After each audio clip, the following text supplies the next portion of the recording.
Hello and welcome, everybody. The day is finally here, March the 15th. Google for Games Developer Summit is just minutes away. A huge shout out to everybody in the chat here. Holy mackerel, we've got tons of people. The community is super excited. I'll do a brief shout out, but we already have over 40 people here. Uh, PSX Cloud, Clive, Dre, 1030 Media Group, Jack, PyCon Fusion, Cloud Validation, Arkham Knight, Mugen Live, Robert, and a whole heck of a lot more. Thank you, everybody, so much for coming here today and watching the keynote, plus all the other relevant sessions that are Stadia related. Now, the keynote is getting ready to start here in about 6 minutes, but I wanted to briefly go over what we're going to take a look at today. Oh, awesome! Thank you so much. Shout out to Ninja Guy X for the $10 super sticker. Awesome, awesome, awesome. Thank you so much, everybody. So let's go over this real quick here. Now, just as a reminder, it is a summit that is focused on developers, so keep that in mind. We're going to start off with the keynote here. Now, Careen is going to be part of the keynote, but not the sole person in the keynote here. The keynote is going to last for approximately an hour and 15 minutes. And she will be just one of the segments of that keynote. This is where she's going to go over how Stadia is improving the platform for developers and publishers.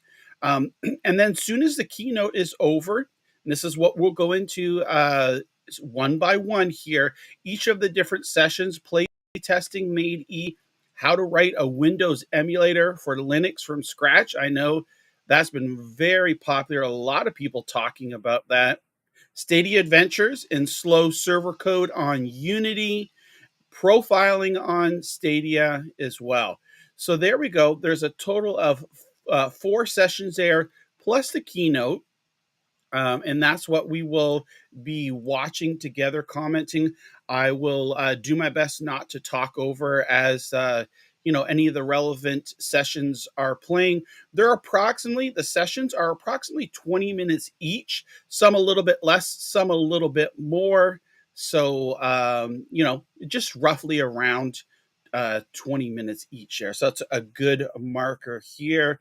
And as some may know, I already see people getting in on the action here.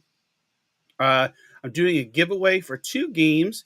The first game that we are going to give away is going to be, let's bring it up here since I have so much going on here.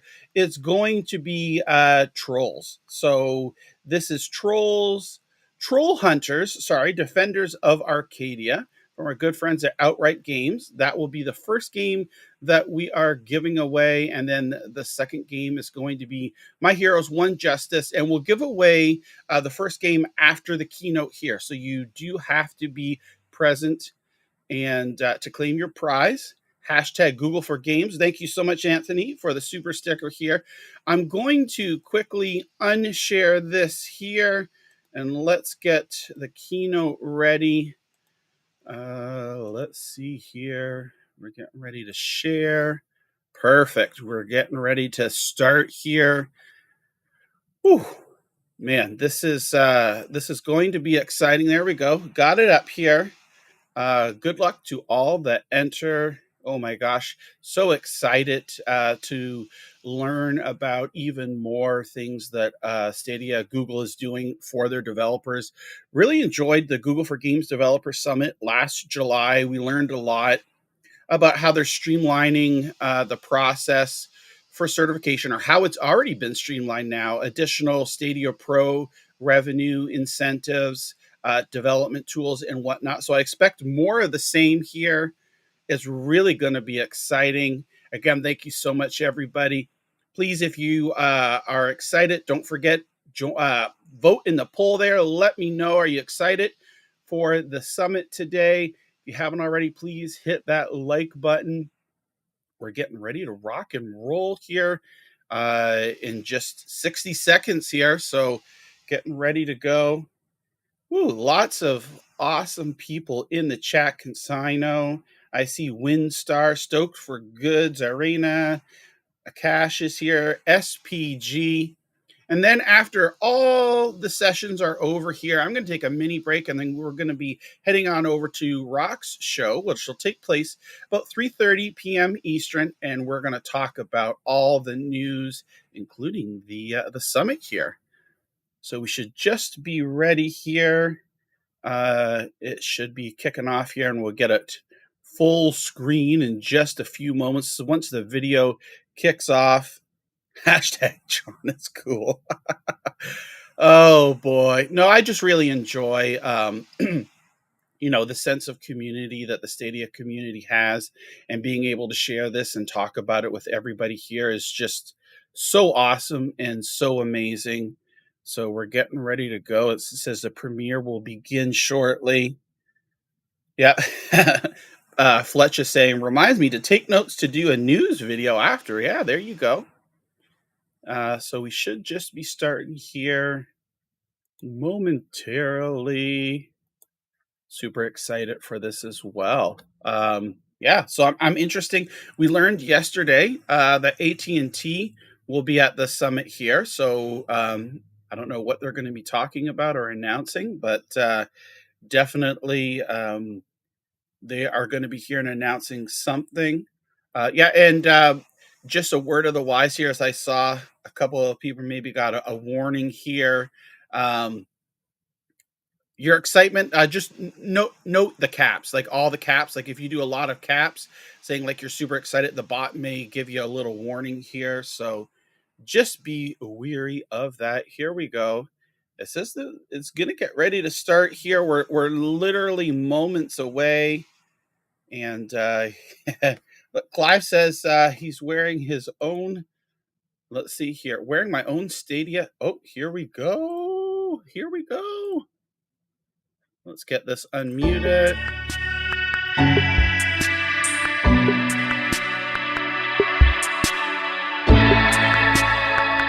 All right. And here we go. Let me know if the volume that you can hear me okay. I'm not going to be doing a whole lot of talking. I'll be in the chat here. But let me know if you can hear me okay. And we're just a minute and a half away. I'm getting shivers down my back. Goosebumps. Hey, Jack, how you doing? Mark, how are you? Again, a big shout out to everybody in the chat here. We have 68 people here. Holy mackerel. Thank you so much to each and every one of you. I really do appreciate everybody and all your love and support. That we can watch this together is so awesome. Hey, Brian's here, the Nerf Report. Okay, let's do this.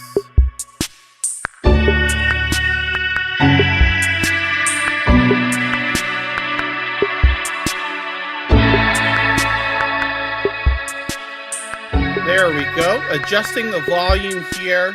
Hopefully that's better. We want to get it a good balance here. Like I said, I'm not going to do a whole lot of talking over top of it, but maybe that you can hear me okay now. Again, the main focus of this is the show. We are 10 seconds away. Here we go. 8, 7, 6, 5, 4, 3, 2, 1. And here we are. Let me know how the audio is in the chat.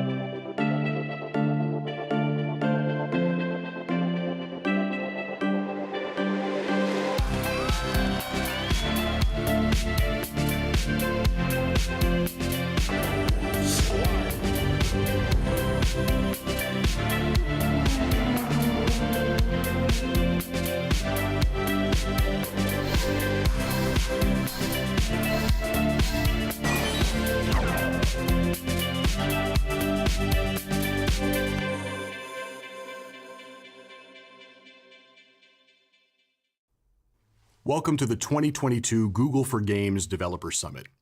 Hi everyone, I'm Greg, Product Director for Games on Android and Play. Today, you're going to hear from several of my colleagues and game partners, sharing tools and experiences from their journeys, building immersive worlds and fun experiences for players. With hybrid workplaces, new technologies, and ever-changing player demands, we continue to see proof that so much of your hard work has paid off. In fact, we saw more players than ever as games continue to grow as a popular pastime. From a recent survey done in partnership with Newzoo, we found that more than 65% of players plan to continue playing the same or more than ever before the pandemic. This suggests the elevated level of gameplay we're all seeing is here to stay and remains an opportunity for developers and publishers to grow their business. Whether you're working on your first game or about to launch your next season pass, Google aims to be a helpful partner across the development lifecycle to build your worlds and grow your game. For the next hour, you'll find updates across our teams on tools and services that empower you to create awesome experiences and help sustain your game business. After our announcements, over 20 sessions will be available across mobile development and cloud infrastructure tracks, with deep technical dives and great stories from some of our most successful game developers. I joined the Android and Google Play team in 2013, around the time we celebrated the first anniversary of Google Play.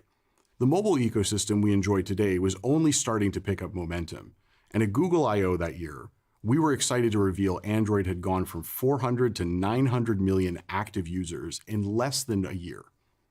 Since then, the Google Play ecosystem has grown to reach billions of users in over 190 countries, thanks to the amazing apps and games that you've created. And we've grown right along with you, each year rolling out new tools like the Play Console, Android Vitals, store listing experiments, and more recently a business model update, all to help you propel your business on Google Play. Over the years, we've seen that apps and games are not just experiences, they're businesses, led by talented people like yourselves. So it's our goal to continue supporting your business to reach even greater potential. To do this, we will continue to build the next generation of services, tools, and features to help you create and monetize high-quality game experiences, more programs tailored to your needs, and more educational resources with best practices. Thank you for being part of the journey and the community we've built together over these years. We look forward to continuing to innovate and grow together for many years to come. So let's dive into some of our game-focused announcements related to Android, Chrome OS, and Play. Now, I'd like to introduce you to Leo Alebe, Managing Director of Partnerships and Business Development for Games at Google. He'll talk to you about how we are investing in developers of all kinds. Over to you, Leo. Thanks, Greg. It's great to be able to come together to celebrate the incredible progress that Play has made over the last decade. All of that progress is only possible through all of your passion and hard work.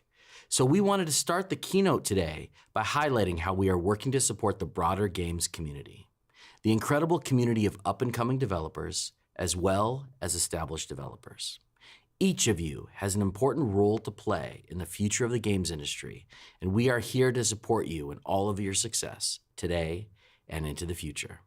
We want to help developers throughout the game development lifecycle. We also think it's critically important to support the games community as a whole. We've done this before through programs like Change the Game. We launched Change the Game in December of 2017 on a mission to make mobile games truly for everyone by celebrating and empowering women as players and creators. We've also made space for people through items like this series of store activations, highlighting strong, underrepresented group founders of apps and games. We are committing to launching programs and initiatives in these three areas: promoting diversity in games and of games, empowering the next generation of game makers, and celebrating women who are changing the game.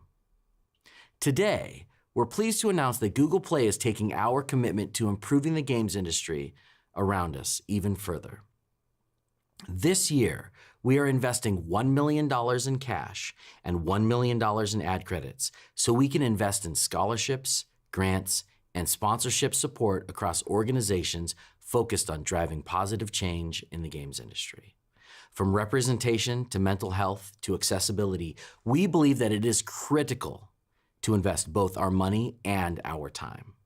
For selected programs, we will be volunteering and hosting seminars led by the Google Play team. We're also committed to helping all developers thrive, whether these are large multinational companies or small startups and indie game studios just getting started on their game development journey. They are all critical to providing the services and experiences that people around the world look for on their Android devices. One way we're doing this is by continuing to expand our Indie Games Accelerator and Indie Games Festivals. The Indie Games Accelerator is a program that provides indie developers with mentorship and exclusive access to Google and industry experts, as well as a network of other passionate developers from around the world. Last year, we nearly doubled the eligible markets for participants to more than 70 countries. It's exciting to see such fresh ideas and talent continuing to bring great, innovative games to Google Play. We also expanded our Indie Game Festivals, a program that showcases high-quality games that are ready for the spotlight. In our most recent event, we combined programs from different regions into a single virtual experience and opened it up to people from across the world to join. The quality of games we saw was amazing, and what's really exciting is to hear about the success many of the participating developers achieved after being in the program. From significant install lifts to revenue growth, several studios shared that the exposure helped them open doors to build new relationships that led to financial investments and global publishing deals. And we're excited to give alumni from both of these programs an opportunity to meet publishers and pitch their games for publishing deals at the Indie Games Demo Day on March 22nd. Thank you, Indies, for continuing to pour your creativity and passion into such great games, and head over to the link you see here to learn more about our 2022 events. Now, while the Indie Games Festival and Accelerator are great ways to support game developers in the early stages of their growth, we think it is also important to have programs that support developers as they become more established and enter a new phase. Today, we want to talk to you about two ways to do that we're really excited about. First up, PlayPoints. One of the premier ways that we support our developer partners is through the PlayPoints program. PlayPoints has already launched in 28 countries, and our participating partners have really benefited from the program. For example, we see developers increasing their revenue up to 4x, while also connecting their game with new, highly engaged audiences through the program's promotional channels. In the coming year, we look to build on the success of the program by adding new features and expanding to additional markets, with a goal of driving impact across engagement, retention, and revenue for your games. Finally, we also want to talk to you about a brand new program that serves our largest game developers. Developers at this scale have long lead times and invest a lot of time and money through every part of their game's lifecycle, from development to pre-launch marketing to finally launching and keeping their millions of users happy every single day. So today we're introducing the Google Play Partner Program for Games, with additional services and features tailored for our largest developers. Benefits of the program include faster releases with a priority publishing queue, enhanced pre-launch tools like pre-registration testing and store listing experiments for pre-registration, growth and engagement tools post-launch like LiveOps, access to insights to device attributes across Google Play, additional integrity protection tools to fight scaled abuse, and finally, invites to early access programs with more features to come. Developers who meet the program criteria will see a new experience when they launch the Google Play console. We've added a program page that lists all of your benefits at a glance, along with links to helpful resources. Some program benefits are completely new features, and some are enhancements or higher limits on features that you're already using. For example, to help our large game studios make the most of pre-launch game testing phase, we're giving Play partners who qualify the ability to invite pre-registered players to exclusive beta tests of their new games. Players love the opportunity to help shape the game before launch, and developers benefit from having a large-scale, real-world, closed beta test that they couldn't easily replicate by any other means. Partners can choose to invite testers based on country and device total memory, or gather targeted feedback and build excitement with their most valuable audiences. Activision took advantage of this feature in early access and told us that it played a big role in the success of their Call of Duty launch. And that's just one of the new benefits. We've already welcomed a few partners, and the feedback from our early access program has been very positive. If you qualify for the program, we'll be in touch soon to introduce you to all of the new features and services available for your business. We're also excited to add more developers and features to the program over time. And of course, we won't stop launching features that benefit the entire Play developer ecosystem. Thanks, Leo. In addition to the investments we just shared in the Android and Google Play ecosystem, we have a number of exciting product announcements to share today. I want to take you through how we're making it easier to bring Android games to more screens, develop high-quality Android games, and show you some new tools to grow your game on Google Play. Let's start with multi-screen gaming. For Google Play, we're seeing that Android has continued to grow in popularity rapidly around the world. With over 2.5 billion monthly active users on Google Play, this massive worldwide audience is playing games across more form factors than ever before. From Android phones to foldables, tablets, Chromebooks, and Google TVs, our mission has been to enable games on all these screens, so we can meet players where they are and give them the convenience of playing games wherever they are. We've done well on this mission so far, and we're proud to be one of the largest ecosystems to help you find game-making success. Tablets are offering an incredible game and media experience. Over the past 18 months, we've seen people around the world buy and use Android tablets more than ever before, and foldable devices are an exciting, innovative form factor as our OEM partners push the future of mobile devices. Gaming on these devices offers the opportunity to bring more engaging and immersive experiences than ever, and it represents a large opportunity. For instance, 49% of people who use their tablet while watching TV use it to play games. For foldables alone, we've seen more than a 2.5 times increase in device sales year over year, and it's easy to see why. Foldables put the power of a tablet right in your pocket. For tablets, usage in the home and at work has transformed in recent years, with an almost 20% increase in tablet sales that continued throughout 2021. Users are doing more than ever on tablets, spending almost 10% more time on their devices than they did in 2019. For game developers, this is great news. The investments you've made in your Android titles to support different screen sizes and orientations helps you reach new sets of users in these rapidly growing categories.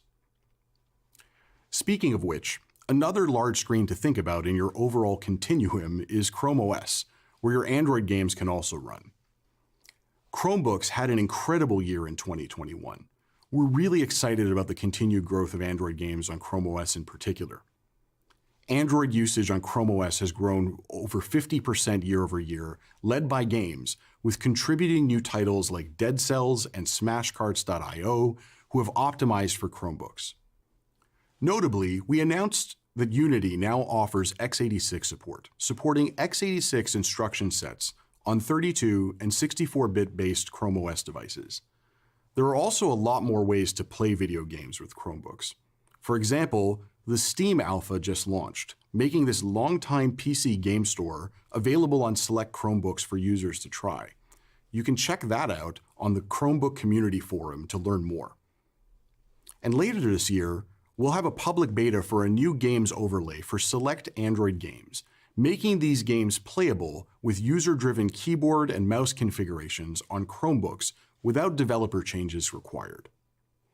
Lastly, cloud games are more vibrant on Chromebooks than ever before, with services like Stadia and GeForce now making over 1,400 amazing PC titles available for streaming.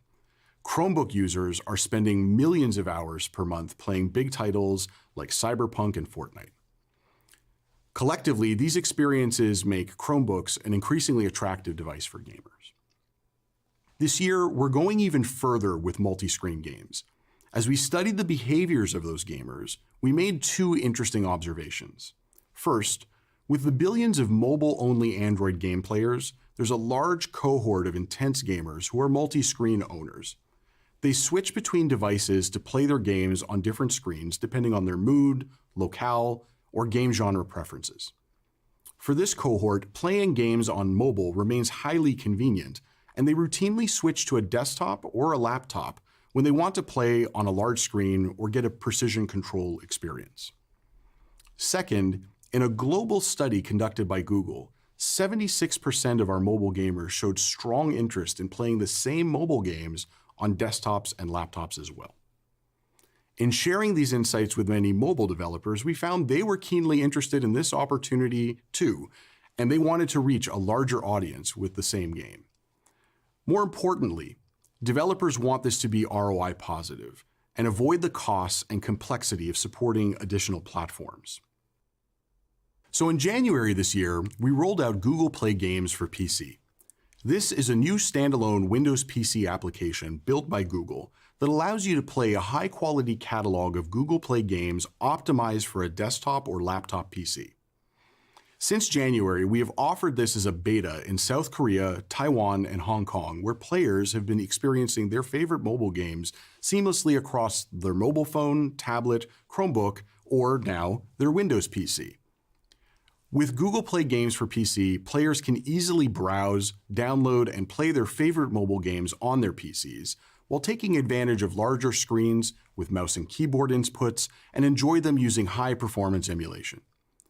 The players experience no loss of progress or achievements while switching between devices, as each game syncs with the cloud and it all just works with your Google Play Games identity and profile. Our beta already includes some of the most popular mobile games in the world, like Mobile Legends Bang Bang, Summoner's War, State of Survival, Three Kingdoms Tactics, and Homescapes. Collectively, these games delight hundreds of millions of players globally each month.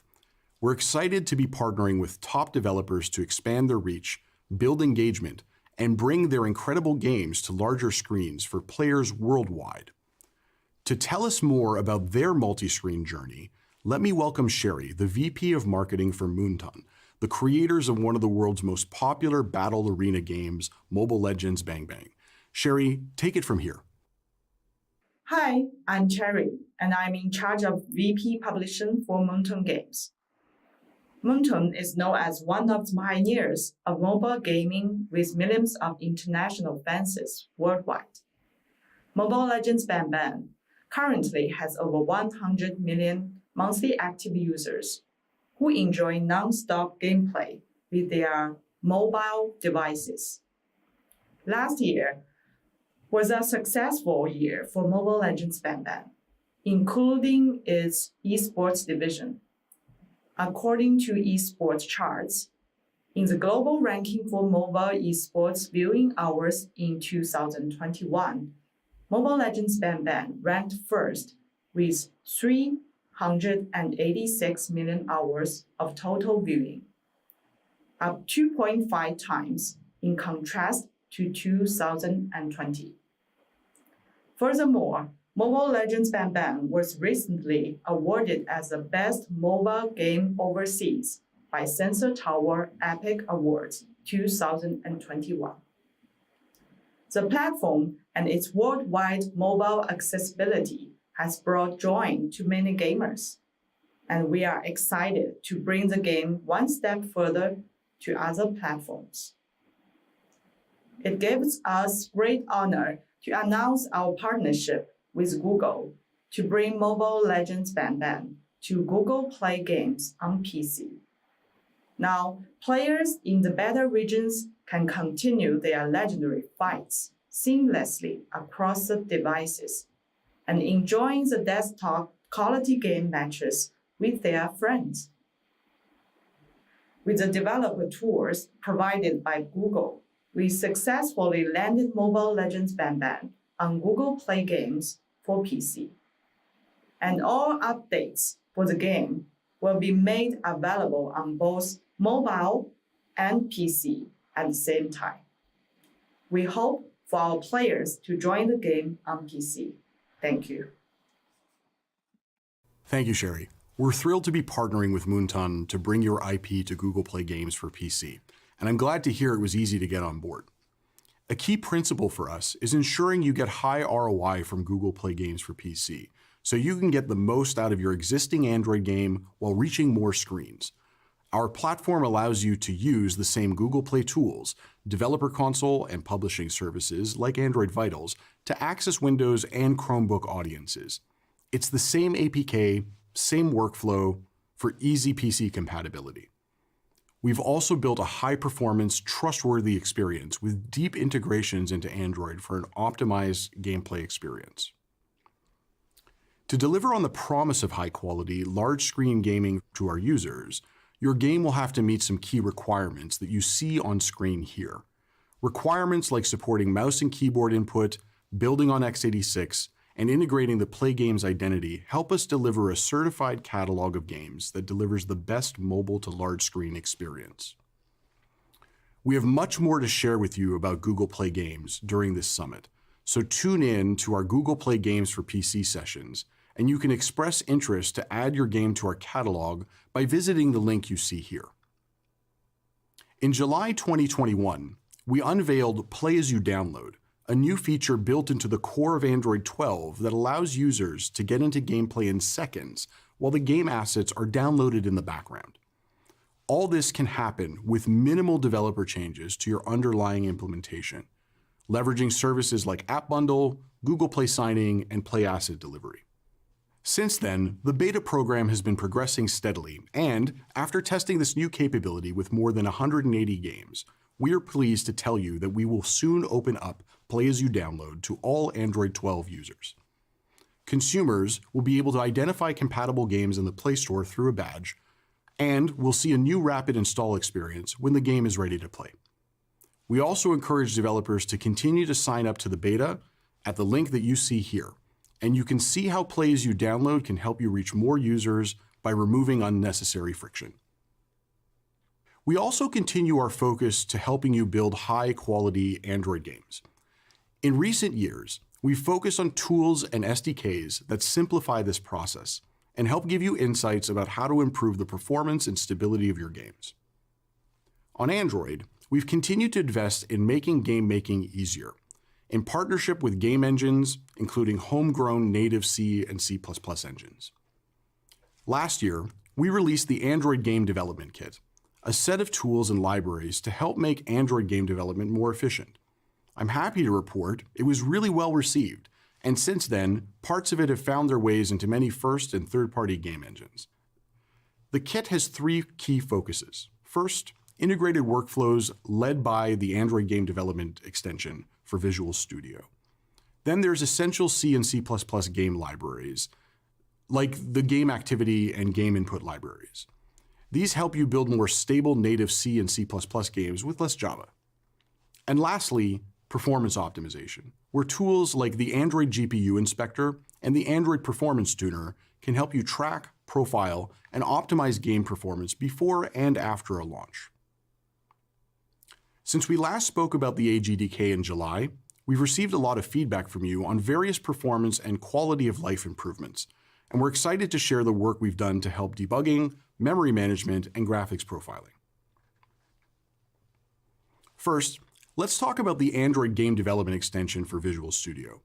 This extension allows game developers to build directly for Android from within Visual Studio, bringing our expertise in fast, reliable Android building, debugging, and performance to your Visual Studio team. While AGDE in particular helps you develop your game in C and C++, there are often bits of development on Android that require Java, and we found it was very painful to switch between debugging C and Java, and even more so as you try to migrate projects to and from Visual Studio and Android Studio. To make this easier for you, AGDE will now include cross-compatibility between Android Studio and Visual Studio. Now, AGDE projects are supported in Android Studio, and you can open them directly there to edit Java code in Android Studio's debugger. Developers have told us this is a great time saver, as opposed to trying to recreate the project in Android Studio or maintaining two projects in parallel. We are also adding support for Visual Studio 2022, and soon pushing a slew of performance and feature improvements that you've all been requesting. Next, let's talk about memory management. We know this can be challenging on Android as a multi-purpose operating system. With other applications running in the background, your game is routinely at risk of being killed by our low memory killer daemon, without a lot of telemetry to know what's going on. To help you slay the daemon, memory management, and avoid an LMK, we're introducing a new library into AGDK to help developers understand their memory consumption. With the new Memory Advice API, your game can find out how close you are to an LMK on any device. With that runtime information, you can choose to immediately reduce memory consumption, like changing your game's LOD assumptions, or simply collect telemetry to understand your resource consumption on memory-constrained devices and plan adjustments to your gameplay. We're making this beta API and its memory management superpowers available in the AGDK today. Last up for the Android Game Development Kit is the Android GPU Inspector. Originally released as the first platform-wide GPU profiler for Android, it's proven essential to understanding when your game is bottlenecked on the GPU versus CPU and achieving better frame rates and battery life. However, identifying GPU bottlenecks alone isn't enough. So we introduced a frame profiler into beta last year to help you identify which render passes are slowing your game down and see the impact of the resources and graphics API usage have on frame performance. For example, it can be pretty difficult to figure out where you're overdrawing or creating unnecessary work, but with AGI, it's much easier to see what's happening in each render pass. As an example, Crafton was able to use AGI to profile PUBG Mobile and reduce GPU usage by 22% to the benefit of their players. We're excited to make that frame profiler generally available to all developers today and help you discover the performance benefits our early access developers have achieved in the last year. You can check out all the new Android Game Development Kit features at the link that you see here. We launched Reach in Devices at this very summit last year. It's a decision-making tool in the Play console that shows you the distribution of users and activity across different device attributes. This can help you with both business and technical decision-making for your game on Play, like deciding which device specs to build for, build a business case for which new countries to launch into, or understanding where you can push devices to their limits. We recently published a case study by FunPlus, who used Reach in Devices when planning a major update to their hit game, State of Survival. This overhaul upgraded certain game features from 2D to 3D, and they would require more memory, compute, and storage than ever before. Reach in Devices help them establish how to tier devices for delivery of their new features, targeting the right devices with the new experience while increasing engineering efficiency. We continue to improve this powerful tool, especially to help factor in monetization on the devices you attempt to reach. Currently, Reach in Devices shows install-based metrics as a way to measure opportunity. But if your primary focus is revenue, you may want to understand your ability to reach non-paying and paying users with different spend profiles. So we've enhanced this powerful tool with revenue metrics for your game along with peer comparisons. Now, you can easily evaluate revenue and its growth rate when troubleshooting technical issues or making investment decisions on which devices you distribute to. For example, you could discover what your revenue share is for a specific device spec and see how that compares with peer games on the same devices. You can learn more about this and other new features in the Reach in Devices session. You can also try them out today in the Play console. You'll have heard this many times from us by now, but I'll never tire saying it. Quality is a key component to your success on Google Play. Quality and stability affects player churn, your game's discoverability and promotability on the store, and it influences the users who evangelize your game to others. As a result, we've been working on enhancing Android Vitals. This is your destination for troubleshooting the technical quality of your game on Google Play. We can share that 70% of the top 1,000 games on Play use Android Vitals routinely. And our top Vitals features requests include the ability to explore your Vitals metrics at country level and accessing those metrics programmatically. Today, we're delighted to announce that you can now see country breakdowns in Vitals for all your metrics. You can also filter down to the country level across all metrics in both Android Vitals and Reach in Devices, so you can better approach your user experience by country and understand where to focus to resolve crash rates and ANRs across those device specs. Check these out in the Play console today. Additionally, today we have launched the Developer Reporting API to all developers to get programmatic access to your core Android Vitals metrics. This new API helps you retrieve Vitals metrics and issues data like crash and ANR rates, counts, clusters, and stack traces. A long-standing request, we're excited to offer this API to help you automate your quality workflows, incorporate Vitals data alongside your other datasets, and use the data to power your own dashboards. You can learn how to get started on these new Android Vitals features at the link that you see here. Continuing with the theme of game quality and stability, we want to do more to help you to avoid buggy, unstable gameplay. We've made improvements to Crashalytics to make debugging your games easier. Crashalytics is Firebase's mobile crash reporting tool that helps you track, prioritize, and fix stability issues faster. With the latest updates to Crashalytics, developers using native code will now get greater visibility into their app's C++ crashes. Additionally, developers will have access to a wide range of native crash types being reported with more in-depth stack traces so you can debug and fix issues faster. These native crash enhancements have been extended to our SDK for Unity to show symbolicated C++ frames tied back to your C# code for easier troubleshooting. We're also excited to announce that Firebase Remote Config's latest personalization feature is now available in beta.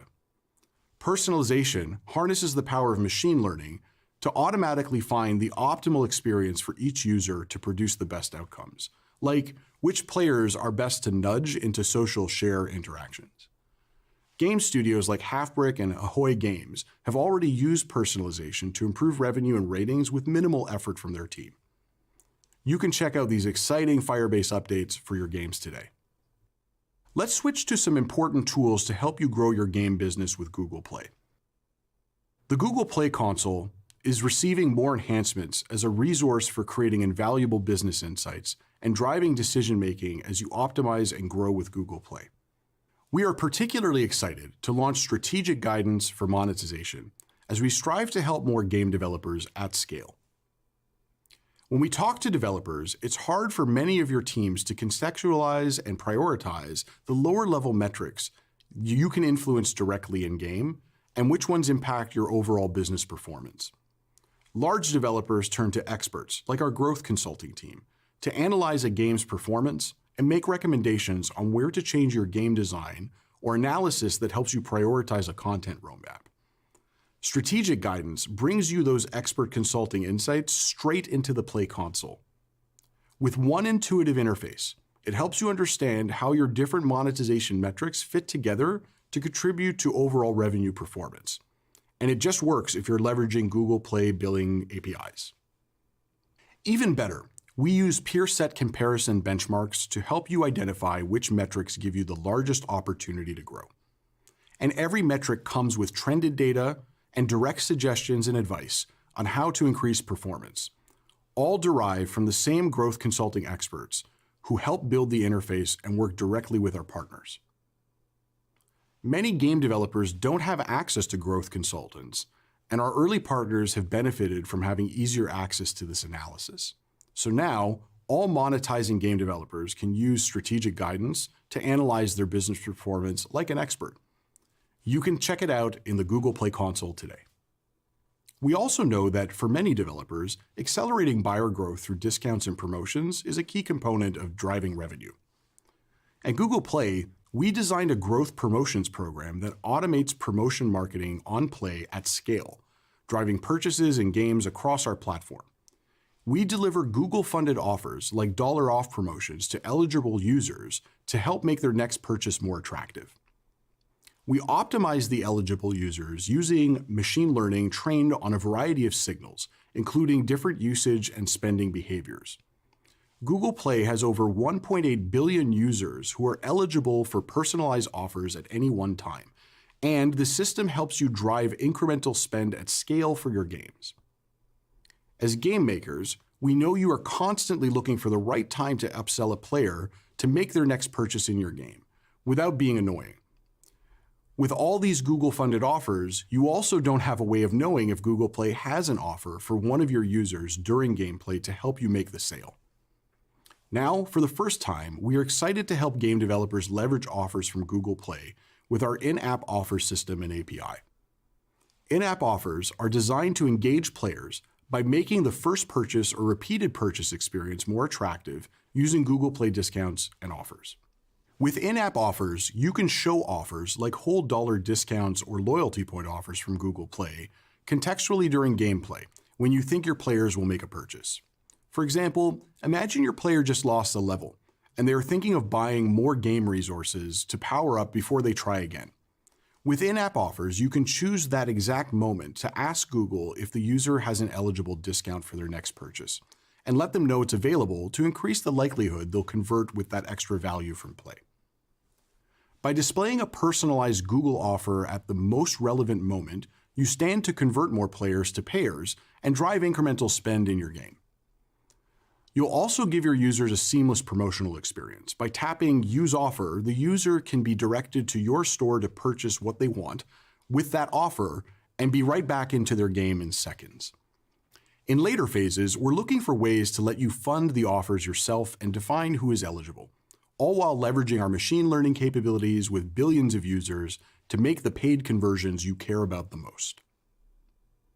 You can express interest in our early access program for an opportunity to try out in-app offers before the feature is generally available. To be considered, you can reach out to us via the email you see here on screen. We went through a lot today, so let's remind you what it's all about. We're supporting the broader games community, the incredible community of up-and-coming developers, as well as established developers. We're excited to announce the Google Play Partner Program. We've invested in products to help your business grow on Android and Google Play by making it easier to bring your Android games to more screens, now including PCs, making game development easier and providing tools to help you develop high-quality Android games, and providing you new tools to drive promotions and build strategic insights to grow your game on Google Play. More than anything, we want to thank you for an amazing year. We've all been playing together and supporting each other through a global pandemic. Through it all, you have managed to craft amazing experiences, build new worlds to surprise and delight, and come up with endless ways to support your incredible communities. We look forward to many more years together creating successful games and platforms for players around the world. For more information on everything we talked about today, please be sure to check out the links that you see here. Next, I'll hand it over to Belinda and Nash to share updates on ads innovations for games. Hi, I'm Belinda Langner, and I lead product development for app campaigns in Google Ads. It's great to be here with all of you today. I've been working on app campaigns since we launched, and I'm always excited to share with you how far we've come in building features for game developers like yourselves. Recently, I've gotten into word games on the New York Times crossword puzzle app, and it's the first thing I do every morning when I turn on my phone. It's even become a family affair, and my family loves to chime in and help me out during breakfast. As many people, like myself, immerse themselves in games, we've seen a huge acceleration in mobile gaming during the pandemic. For example, players not only discovered more games, but are now continuing or increasing their playtime. And this presents a great opportunity for you to build a flywheel for your game, where you can successfully acquire, engage, and monetize your users in order to power more user acquisition and game growth for the future.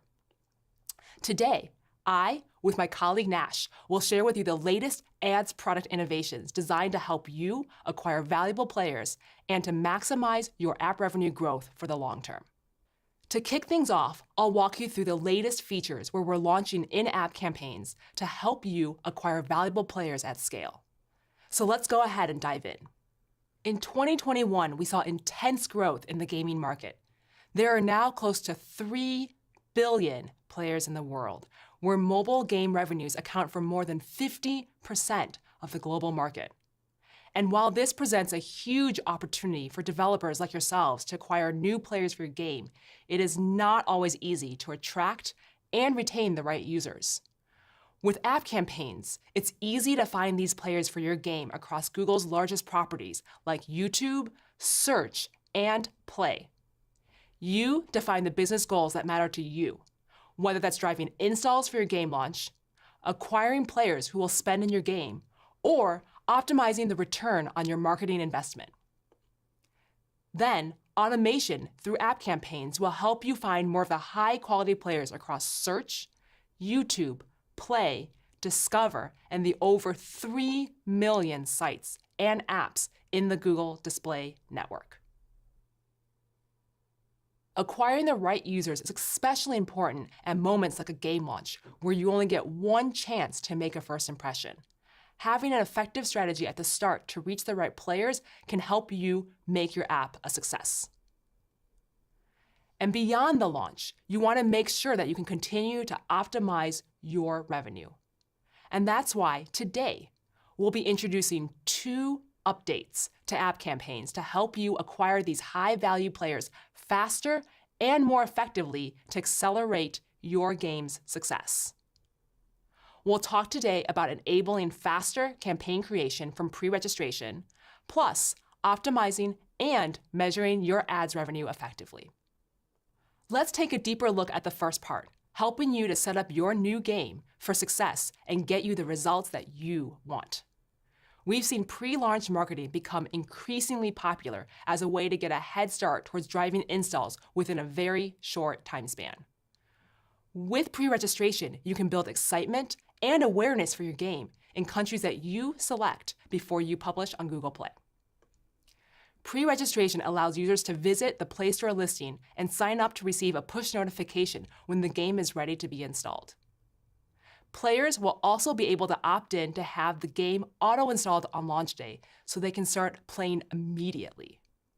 In order to accelerate launch performance and drive even more quality traffic to your game, many developers are using app campaigns for pre-registration, or AC Pre for short, to give a burst of installs during that first critical week of launch. App campaigns for pre-registration is an app campaign type that helps to drive early, high-value users to your game on Android during the pre-launch stage. This helps you to get a head start on building your golden cohort to generate even more engagement and revenue for your game in the next few months. We recognize that developers like yourselves want to smoothly transition from advertising app pre-registration to marketing the launch. And those first few hours of a game launch are crucial to building your loyal player base. Historically, it has not been possible for developers to set up app campaigns for installs while an app is still in the pre-registration state, making it difficult for advertisers to plan ahead with acquiring high-value users at launch. Soon, you'll be able to set up app campaigns for apps in the pre-registration state in the Play Store. This means that you can avoid any time delay in going to market with your launched app and start advertising to users immediately after the app status changes from pre-registration to launched. And now that you've launched your game, the next step is to retain your high-value players and to grow your game revenue. Ads monetization has become even more popular with developers recently, as players are spending more time in-game. As Greg and Leo mentioned earlier, there are over 2.5 billion monthly active users on Google Play, where this massive worldwide audience is playing games more than ever before. And in fact, 70% of these players are continuing to play at the same or greater level since the pandemic. However, developers of ads-funded games face a unique challenge. It is not easy to get your apps into the hands of players who are most likely to engage with ads. A holistic monetization strategy is needed to optimize and measure your ads revenue for the long term. Today, we have an update on how you can better measure and optimize for your ads revenue. Last Dev Summit, we announced Target Return on Ad Spend for Ad Revenue, or TROAS for ad revenue, which is a way for you to find users who are more likely to engage with in-app ads. When you bid to target ROAS with a focus on ad revenue, you can directly optimize to revenue earned from ads shown in your app, and dynamically pay more or less depending on how likely a player is to engage with your in-app ads. TROAS for ads revenue is powered by the Google Analytics for Firebase SDK, which helps you measure in-app events and understand the player behavior beyond the install. By linking Google Analytics for Firebase SDK to Google Ads, you can import Google Analytics conversions for bidding in your app campaigns. Bidding on Google Analytics conversions helps to provide more signals to our models and enables higher performance for your app campaigns. In addition, Google Analytics unifies revenue reporting across key metrics such as the in-app purchase, subscriptions, and ads revenue reporting to give you a full picture of your user lifetime value. And I have some great news to share. All AdMob publishers are now able to seamlessly integrate ads revenue data into Google Analytics for TROAS campaign optimization at the click of a button with no additional SDK implementation required. This will incorporate all AdMob platform revenue, including mediated ad networks and exchanges. But that's not all. I'm also really happy to announce that Google Analytics now provides a complete picture of your app revenue from all monetization platforms. This allows you to import third-party ads revenue data into Google Analytics and send to Google Ads for target return on ad spend optimization. This new feature, third-party ad revenue in Google Analytics, is generally available. I've shared some new ways to help you acquire valuable players at scale with the latest innovations in app campaigns. Soon, pre-reg apps will be able to create app campaigns before game launch. While TROAS for ads revenue is still in a closed beta, you can already get a head start on integrating your third-party ad revenue data into Google Analytics today. We can't wait for you to try them all out. And now I'll turn it over to Nash to cover the latest monetization strategies in AdMob to help you maximize your app growth. Hi everyone, I'm Nash Islam, and I lead global strategy for AdMob and Ad Manager for apps. I'm a 3-time Googler over the past 10 years, and outside of Google, I've been a startup entrepreneur and app developer building with Firebase and Google Maps APIs. I've also launched and scaled ads monetization teams across the world. Outside of work, I'm a hobbyist rapper with an album published on major streaming platforms, and I personally enjoy playing Settlers of Catan and Clash of Clans. One learning I've had over the years is the importance of integrating your monetization strategy early. For ads-funded games in particular, a well-thought-out monetization strategy can help you gain revenue momentum after your acquisition efforts and power that flywheel growth for your game. That's why today, I'm excited to share how the latest product innovations from AdMob can help you to maximize the revenue potential of your games. As Belinda mentioned, we've seen an acceleration in digital, where gaming maintains an upward trend post the pandemic. For example, the majority of players plan to continue playing at the same or even greater level after the pandemic. In fact, we see that existing players actually increased their playtime by 42% in 2021. This increase in engagement provides a great opportunity to earn more revenue from your game. While providing a great user experience is key to driving long-term growth, it is not always easy to balance your monetization strategy with the great user experience. 3 key ways to help you achieve sustainable revenue growth are using the right reporting to gain more clarity in ads performance, leveraging automated tools and formats to increase user engagement, and diversifying demand sources to deliver more value. Let's see how the latest improvements from AdMob can help you to generate ads revenue growth for the long term. First, let's talk about using the right reporting to understand your performance. Knowing the user lifetime value, or LTV, will help to understand your users' activities and evaluate the effectiveness of your user acquisition spend. Today, publishers have little visibility into the portion of LTV that comes from ads without building their own internal systems or purchasing expensive tools. This is why AdMob is introducing a new impression-level LTV pingback that will help you calculate more accurate user LTVs from AdMob, including revenue driven by the AdMob network, as well as mediated networks in waterfall and in-app bidding. After showing an ad, AdMob will share the revenue from that ad with the publisher via a callback in the Google Mobile Ads SDK. This will be made available to all publishers in the coming months. Transparency of LTV across partners helps you identify where to allocate spend on campaigns that work well. This is why we're excited to share that AdMob's impression-level LTV feature is also integrated by top app attribution platforms like Adjust, singular, and apps flyer. This makes it easier to get clarity on return on ad spend, also known as ROAS. Let's take a look at how a world-leading mobile game studio increased revenue by 45% with AdMob's ROAS data. Blacklight Studio Games is a mobile gaming studio in India, and their most popular puzzle game, Ludo Superstar, has been downloaded over 30 million times.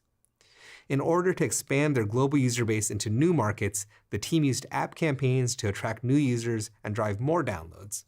However, the team did not have full visibility into the lifetime value of those users and the ROI of their user acquisition campaigns. In order to gain more clarity in their ads performance, the team used AdMob's impression-level LTV feature to track the eCPM for each ad impression. Together with Firebase and BigQuery, Blacklight Games was able to analyze user acquisition and revenue data to find that certain markets were generating a higher return on investment. As a result, Ludo Superstar shifted focus to scale up spend in those markets, and in 6 months, Ludo Superstar saw a 45% increase in overall revenue. That's not all. Ludo Superstar was able to increase their user base in new markets by 45%.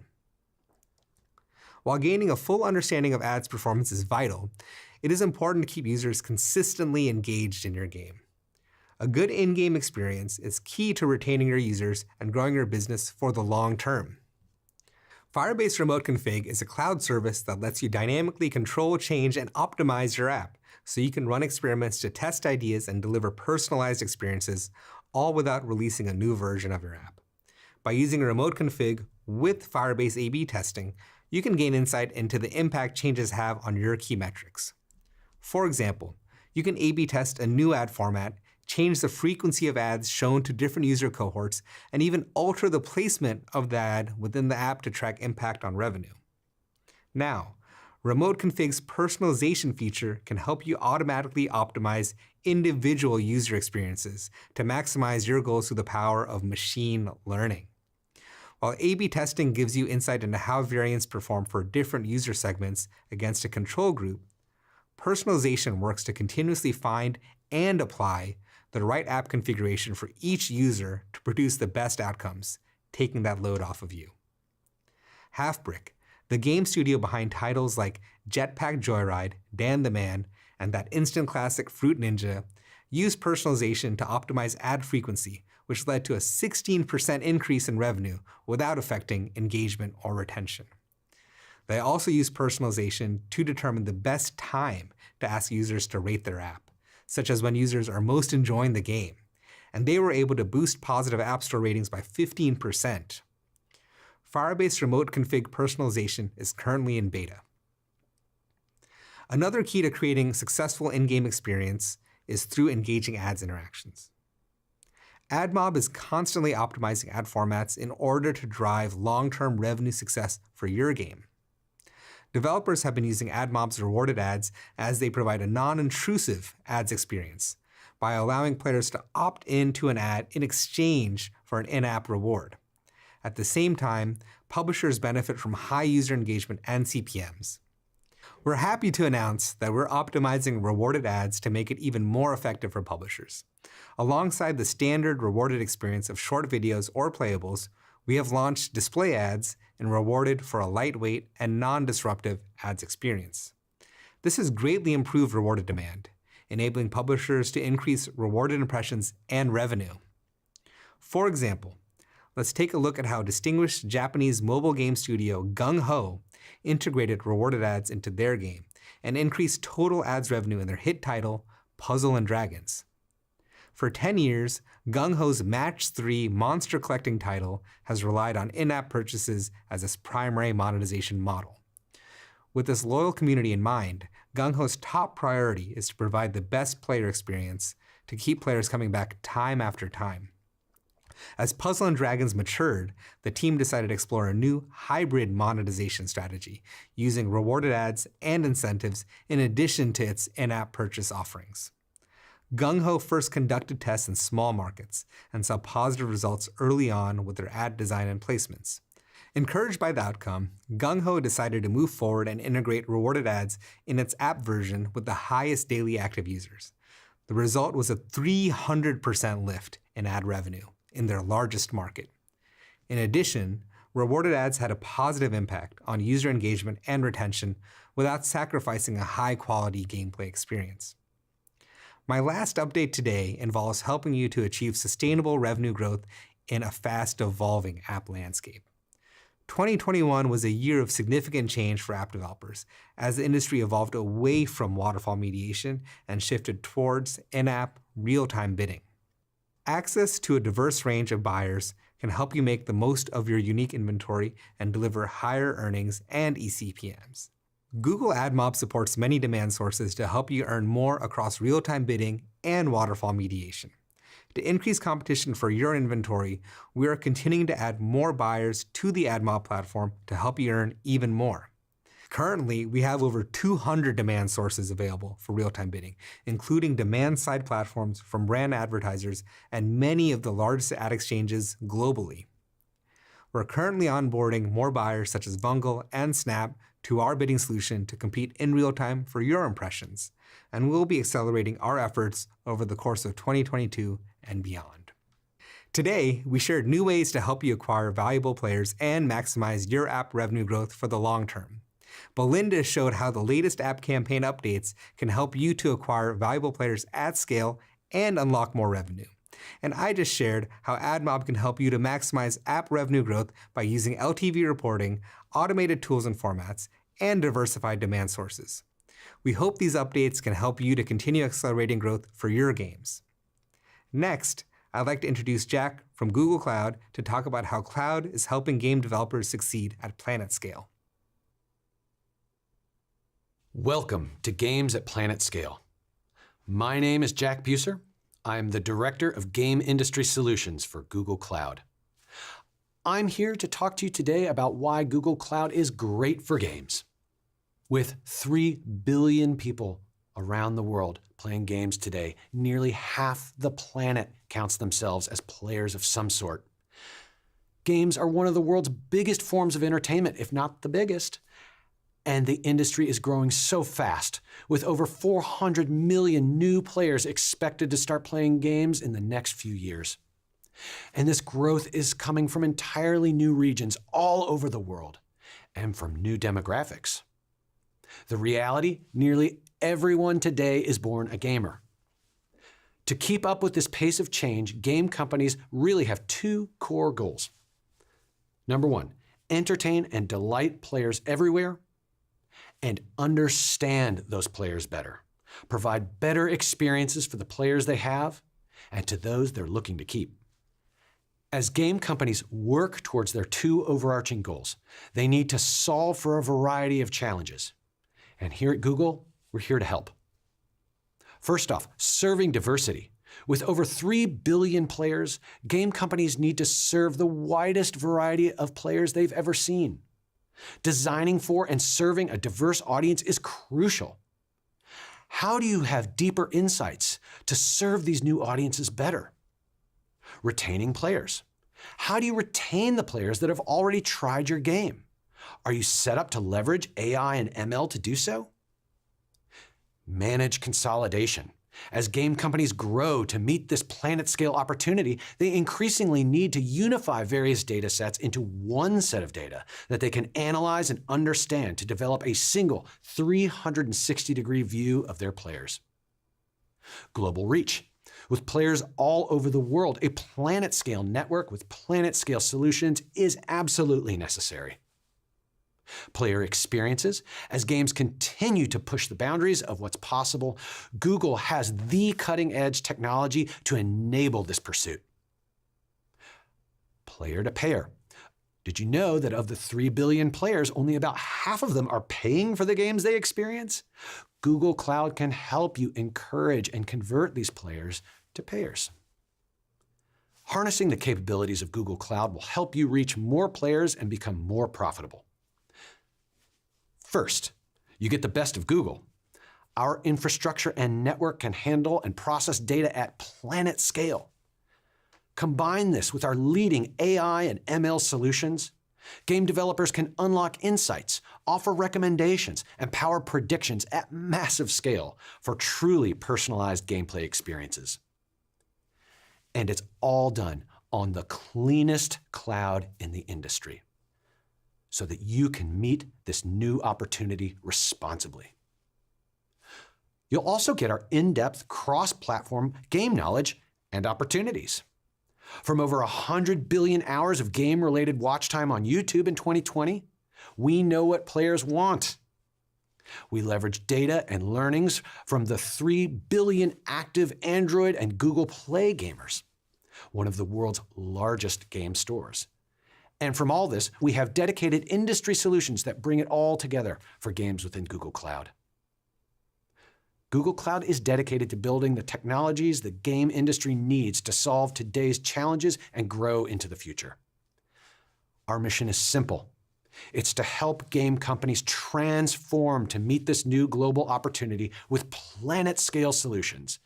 And we've organized this mission around 3 solution pillars: engaging players and payers for the publisher, improving player experiences for the player, and scaling game production for the developer.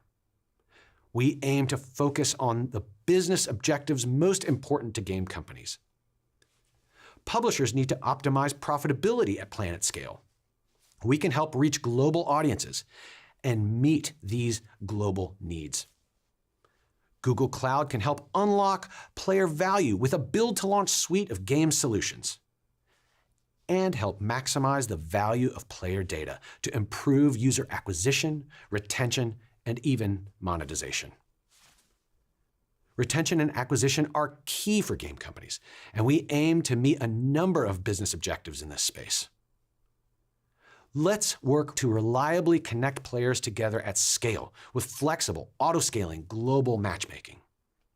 We want games to be fun, inclusive experiences, and we can help automate and reduce toxicity and harassment within games. Finally, these experiences need to be secure. The need to mitigate cheating and downtime is crucial. We can help. Developers have told us that their technology needs and business objectives are often around reducing operational toil and decreasing time to market. Collaboration amongst global talent is more important than ever before. We can help globalize content production at reduced cost. By simplifying and scaling infrastructure, we can improve security, access control, and deliver better telemetry data. Simple, scalable, global are key aspects to the games business, and we've developed fully managed, scalable databases and game server solutions to address this need. In summary, we've built game solutions that address the outcomes that we've heard our customers like yourselves request the most. And we've started this journey with many of the top game companies around the globe. Here you can see just a sample of the who's who of the games industry that are using Google Cloud today, and with many more beyond this list. We couldn't be more proud to partner with these leading games companies on their transformation journey to meet this new global opportunity. We've got a lot of great content this Google for Games Summit this year. Be sure to check out more under our Cloud Games and Infrastructure track. If you're an eager developer itching to try something out, check out our open source cloud projects on GitHub. And lastly, you can learn more about our solutions for games and get in contact with someone at our website. Thank you so much for your time. I'm Jack Buser, and now I'm going to pass it off to my longtime friend and colleague, Careen, who's going to tell you the absolute latest about Stadia. Hi, everyone. Thank you so much for joining the Stadia keynote today, and thank you to all of our partners and to Stadia players for your ongoing support. I'm so happy to be here to share how we're making it easier for developers and publishers to bring their games to players faster than ever. We'll start with an overview of the significant changes we're making to grow discoverability of games on Stadia. From there, we'll take a closer look at the latest tech tools and partner incentives available to you, making it easier and more rewarding than ever to bring your games to Stadia. Last, but definitely not least, we have a big update on the work we're doing to offer our streaming technology to customers who want to deliver their games directly to their players. So let's get started. When we introduced Stadia, we outlined one of our most important ambitions, to make it easier for players to discover and instantly play great games. That hasn't changed, and in the coming weeks you'll see some big changes in the Stadia store. We're making it possible for people to browse games in our store without needing to log into or create a Stadia account. That means it will be easier for everyone to browse the 200+ games we have to offer, in addition to more than 100 new titles arriving this year. It also will be easier for players to find Stadia game pages through Google Search, and for you, our partners, to bring players to your games through unique click-to-play links. In addition to making Stadia games more discoverable, we want to give you the option for players to find your game and immediately try it with no commitment. This is a new feature I'm really excited about. Click-to-play trials enable players to try your full game on Stadia in seconds. Players can jump in and try your game without having to pay anything or even signing up for a Stadia account. Enabling your click-to-play trial is as easy as deciding how long the trial should last, with no additional developer work needed. We kicked off our click-to-play trials pilot phase last October with Hello Engineer, Control, Riders Republic, and the Jackbox Party Pack 8. In that first public test, we found that players are about 35% more likely to respond to a click-to-play trial promo than a traditional buy or claim message. Even better, we've seen that players who complete a click-to-play trial and go on to purchase a game are significantly more engaged than those who convert through regular ads. We're continuing to fine-tune this feature following a great response from press, players, and our partners, and we will expand access to more games. We intend to offer click-to-play trials as an option for all partners and their games on Stadia in 2022, starting this month with a click-to-play trial of Risk of Rain 2. So we've talked about content discovery and trial. Now let's talk devices. Players can already access games on Stadia via laptops, PCs, tablets, TVs, as well as both Android and iOS devices. With the launch of Android TV and LG Smart TV apps in 2021, we made Stadia available to tens of millions more living rooms. In addition, Samsung will bring the Samsung Gaming Hub to their 2022 smart TVs and monitors later this year, with plans to include the full Stadia TV experience. Discoverability is the key to a game's success, but the key to a successful gaming platform is its developer experience. We're continuing to build new tools and functionality to make it easier than ever to bring your games to Stadia. One of the ways we're doing this is with what we call low-change porting. It has a simple goal with a big impact to significantly reduce time, effort, and resources required to bring your games to Stadia. Our low-change porting initiative contains multiple components, from libraries that auto-translate DirectX, to improved Unity and Unreal support, to cloud-native playtest and QA workflows. Low-change porting allows you to quickly get up and running on Stadia with lower engineering cost, less time to develop, and less time to launch in the Stadia store. We're testing these tools with a group of partners and expect to roll them out more broadly this year. In addition to making it easier to bring your games on Stadia, we want your partnership with Stadia to be more rewarding. We're continuing to boost player engagement and your ability to generate revenue through our partner incentive programs. Last year, we started giving 70% of our monthly subscription revenue back to Stadia Pro partners and increased the transactional rev share to 85% for all newly signed games. Our partners have seen very positive results from these programs, and they're talking about it. If you're interested in bringing your games to Stadia and participating, go to stadia.dev and apply. A few moments ago, I let you know we're making big updates to the Stadia store that will enable anyone to browse your game page without needing a Stadia account. And during last year's keynote, I announced a new affiliate marketing program arriving in the first half of 2022. When you think about these updates together, things get more exciting. The affiliate marketing program enables participating publishers to earn additional revenue by bringing new players to Stadia with their unique click-to-play link. After using the link to create a Stadia account and enjoy a free month trial of Stadia Pro, each player that converts to a paid Pro subscription equals $10 paid to the publisher by Google. No other game platform does this, and after launching our pilot phase with a few initial partners last December, we're excited about the insights we've already gained. As promised, we're planning on expanding access to the affiliate marketing program by June 2022. The reason our team is working so hard, and the reason I'm here speaking to you today, is that we know games are what makes a platform great, and we want to play your games on Stadia. Be sure to watch our developer sessions after today's keynote, where some of my favorite members of the Stadia team will detail more technical innovation they've been working on. And don't forget to visit stadia.dev to apply to become a Stadia developer and access many of the programs we've talked about. As you can see, there's a lot of work going into improving Stadia to support the success of our partners, and that work will continue. We've also been expanding our efforts to help customers take advantage of our platform technology and deliver games directly to players. Our first step was to define our product in collaboration with expert partners across Google, with the goal of offering everything our customers need to build, launch, and optimize a direct-to-consumer business based on incredible streaming technology that enables gameplay on as many screens as possible.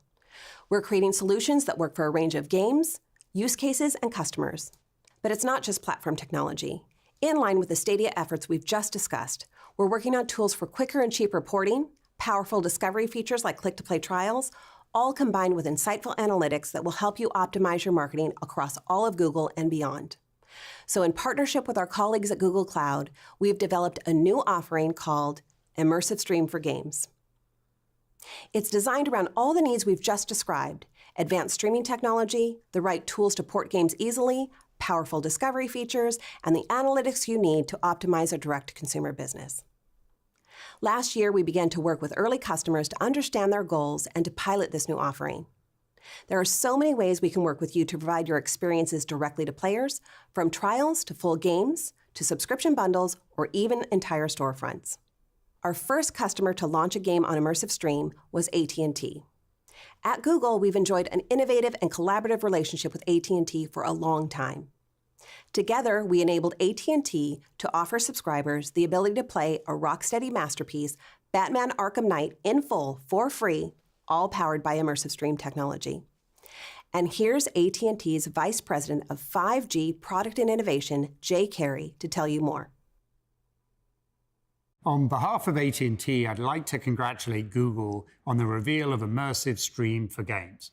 This technology, paired with the AT&T network, gives us the ability to deliver games directly to customers. Together, we deliver click-to-play access of Batman Arkham Knight to our wireless customers on the devices they already own. No need for a console or a high-end gaming PC. And for the first time, the game is available with no downloads, no creating an account, and no passwords. Simply provide your AT&T phone number and start playing in seconds. The full game is available via your browser, complete with bonus content, cloud-based progress saves, and picture-perfect quality at 1080p and 60 frames per second. Thousands of our customers have already enjoyed this Batman Arkham Knight experience so far, and we're preparing for the launch of our next title on the Immersive Stream platform soon.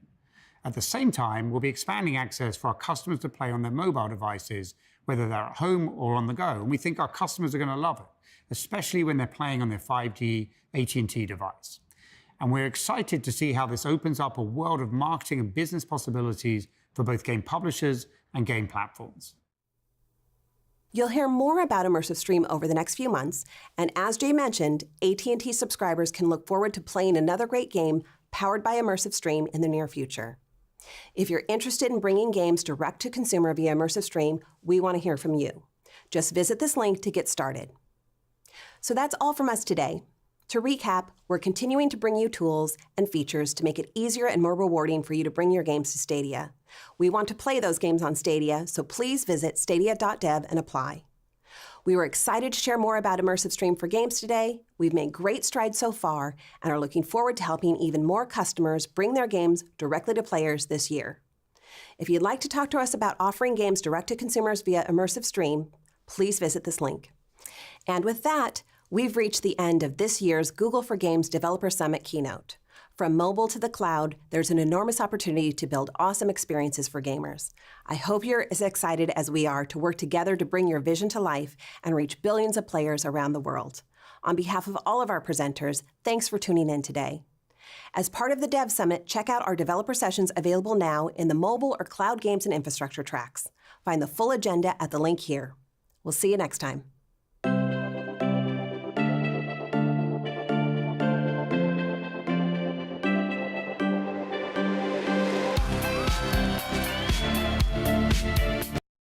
Well, and there you have it. There was the keynote, the Google for Games Developer Summit keynote. Lots of great stuff announced. Stadia hitting it there at the end to close it out. Whew, it's a lot to process here. While we do that, though, we are going to get ready for our next stream here, and we're going to be giving away a copy. So let's get this stream, let's get this set up here before we go away. Okay, so we're going to stop this here. And there are 4 additional developer sessions. We're going to look at each of those. The first one is going to be playtesting made easy. But before we do that, we've got the matter of giving a game away. The first of 2 games that we're going to give away here today. Troll Hunters, Defenders of Arcadia, from our good friends at Outright Games. So if you haven't already entered your name in, type in hashtag Google for Games, and we're going to give that away. So now what's going to happen here, just shortly in a few seconds, I'm going to click the button on the bot here, and you will have your chance to win. It will announce the winner, and the winner will need to claim their prize. And then you just need to get a hold of me after the stream, type !contact. That'll give you my contact info. And here we go. We're going to go. So we've got a ton of people in the chat. Thank you so much. We're at 114 people. Wow, that is amazing. Please, if you enjoyed so far what you've seen today, hit that like button. If you haven't already, subscribe, hit the bell. You always know when I go live. Lots of great Stadia content. So here we go. We are going to announce the first winner. Here is, all right, the Extremists. So the Extremists, you've got 60 seconds to claim your prize here. I don't want to go on too long here. So hopefully the Extremist is around here to claim your prize. All you need to do is type in the chat to claim your prize, and then we can get ready and go for the next giveaway, which is going to be My Heroes 1 Justice. So we just need the Extremist to claim their prize, and we're going to start on the first of 4 developer sessions here. And the Extremist has about 30 seconds left to claim their prize. Otherwise, we're going to choose another winner here. Congratulations, the Extremists. Oh, I always hate when people miss claiming a prize, but unfortunately, that's just the way it is. Let's see here. We've got about 10 more seconds for the Extremists. All you have to do is just type in the chat to claim your prize. If not, we're going to choose somebody else here. And it looks like, well, here we go. We are going to choose another winner here. All right, Two Bag 313. If you are here, Two Bag, you have won. You just need to speak up here. And let's see, and then we can get going on here. We'll start the next raffle, and we'll also start the first developer session. Two Bag, if you're here, please claim your prize. All you need to do is type in there, Two Bag. Come on, hopefully. Lots of people in here. Again, thank you so much, everybody. I really do appreciate. We're just getting started here on the stream. Lots more great stuff to come. There we go. Congratulations, Two Bag. You have won your copy of Troll Hunters there. Congratulations. So what we're going to do here now, I'm going to go back here. Before we start, we're going to need to update the ad here, and it's My Heroes 1 Justice 2. My Heroes 1 Justice 2. And let's get that there. We're getting ready to go. My Hero 1's Justice 2. We'll start the giveaway, and we're going to clean out the queue there. So one moment. Don't type in anything else yet. Giveaways here. All right. Congratulations, Two Bag. All righty. So we're going to go here. We're going to put in the keyword. And this time to enter the giveaway, it's going to be Google for Games All righty. So we've started the giveaway here. Congratulations to Two Bag. We've now started the giveaway for My Hero 1 Justice 2. If you didn't win last round and claim your prize, so everybody but Two Bag can go ahead and enter in. Congratulations on that. And let's go ahead and get started. We've got 4 sessions that we're going to be watching here. And the first is going to be playtesting made easy with Stadia. So let's get that going here. And we're going to go full screen. And here we go. Good afternoon and welcome to Playtesting Made Easy on Stadia. My name is Ryan Bartley and I'm a product manager on Stadia focused on the developer experience. Today we're going to cover a few topics related to Stadia and playtesting, namely a set of features we conceptually think of as develop anywhere, collaborate everywhere. These provide really the basis of scalable data and insight that we'll talk about today. Next, we'll dive into how these features and others can be used to automatically and efficiently scale your development and playtesting efforts. And finally, how partners can utilize a new tool called Channels to find the fun with any Stadia player at any stage of development. First, let's have a quick recap of what brought us to this point. One of the most exciting things about Stadia is the ease with which a player can pick up devices they own and play hundreds of great games wherever Stadia is offered. But we had a ways to go bringing that same level of comfort and ease to our developers and publishers. During launch, we heard from partners that there were a few consistent challenges they faced when bringing content to the platform. Really quickly, much of our tooling was centered around the command line and required knowledge of Linux to do simple tasks. Next, our infrastructure and the development paradigms it supported were new and somewhat difficult to utilize to its full potential. And then finally, those same configurations that made it so easy to open up your phone or a computer and start playing games on Stadia required a significant amount of configuration during the development phase, which made iteration, testing, and publishing difficult. At the same time, we also started seeing some really positive signals from several teams, both big and small, that our distributed cloud infrastructure became a huge asset to their team, especially at a time when development from home was becoming increasingly common. Ubisoft and Bungie in particular noted how much this freedom to test and iterate meant to their own operations. Let's take a quick look at a concept called packages that really unlocked a lot of the distributed power our partners were able to utilize at this time to build a better understanding of how this provides the basis for the improvements we'll discuss in the next section. Packages are overall a pretty simple concept. Briefly, it's a blob of the full set of art, assets, and binary your game produces during a build and cook session. But the real power comes from the fact that the content is securely distributed automatically throughout your team's cloud instances, meaning that once the package is processed, its content is immediately available for your team to begin playing. There's no downloads or transfers needed. This unlocks a ton of possibilities that we'll talk about soon, as it removes so much of the time spent updating or downloading new content. So we knew we had something special to offer, and by focusing on the simplicity of the player experience, utilizing our distributed cloud infrastructure, and leaning into what already made development on Stadia so special, we could make a lot of improvements across a wide spectrum of user journeys. To detail those improvements, first, we knew we had to unify the development and iteration flows around a central set of tools, allowing users to focus on what they needed to do rather than which tool to use.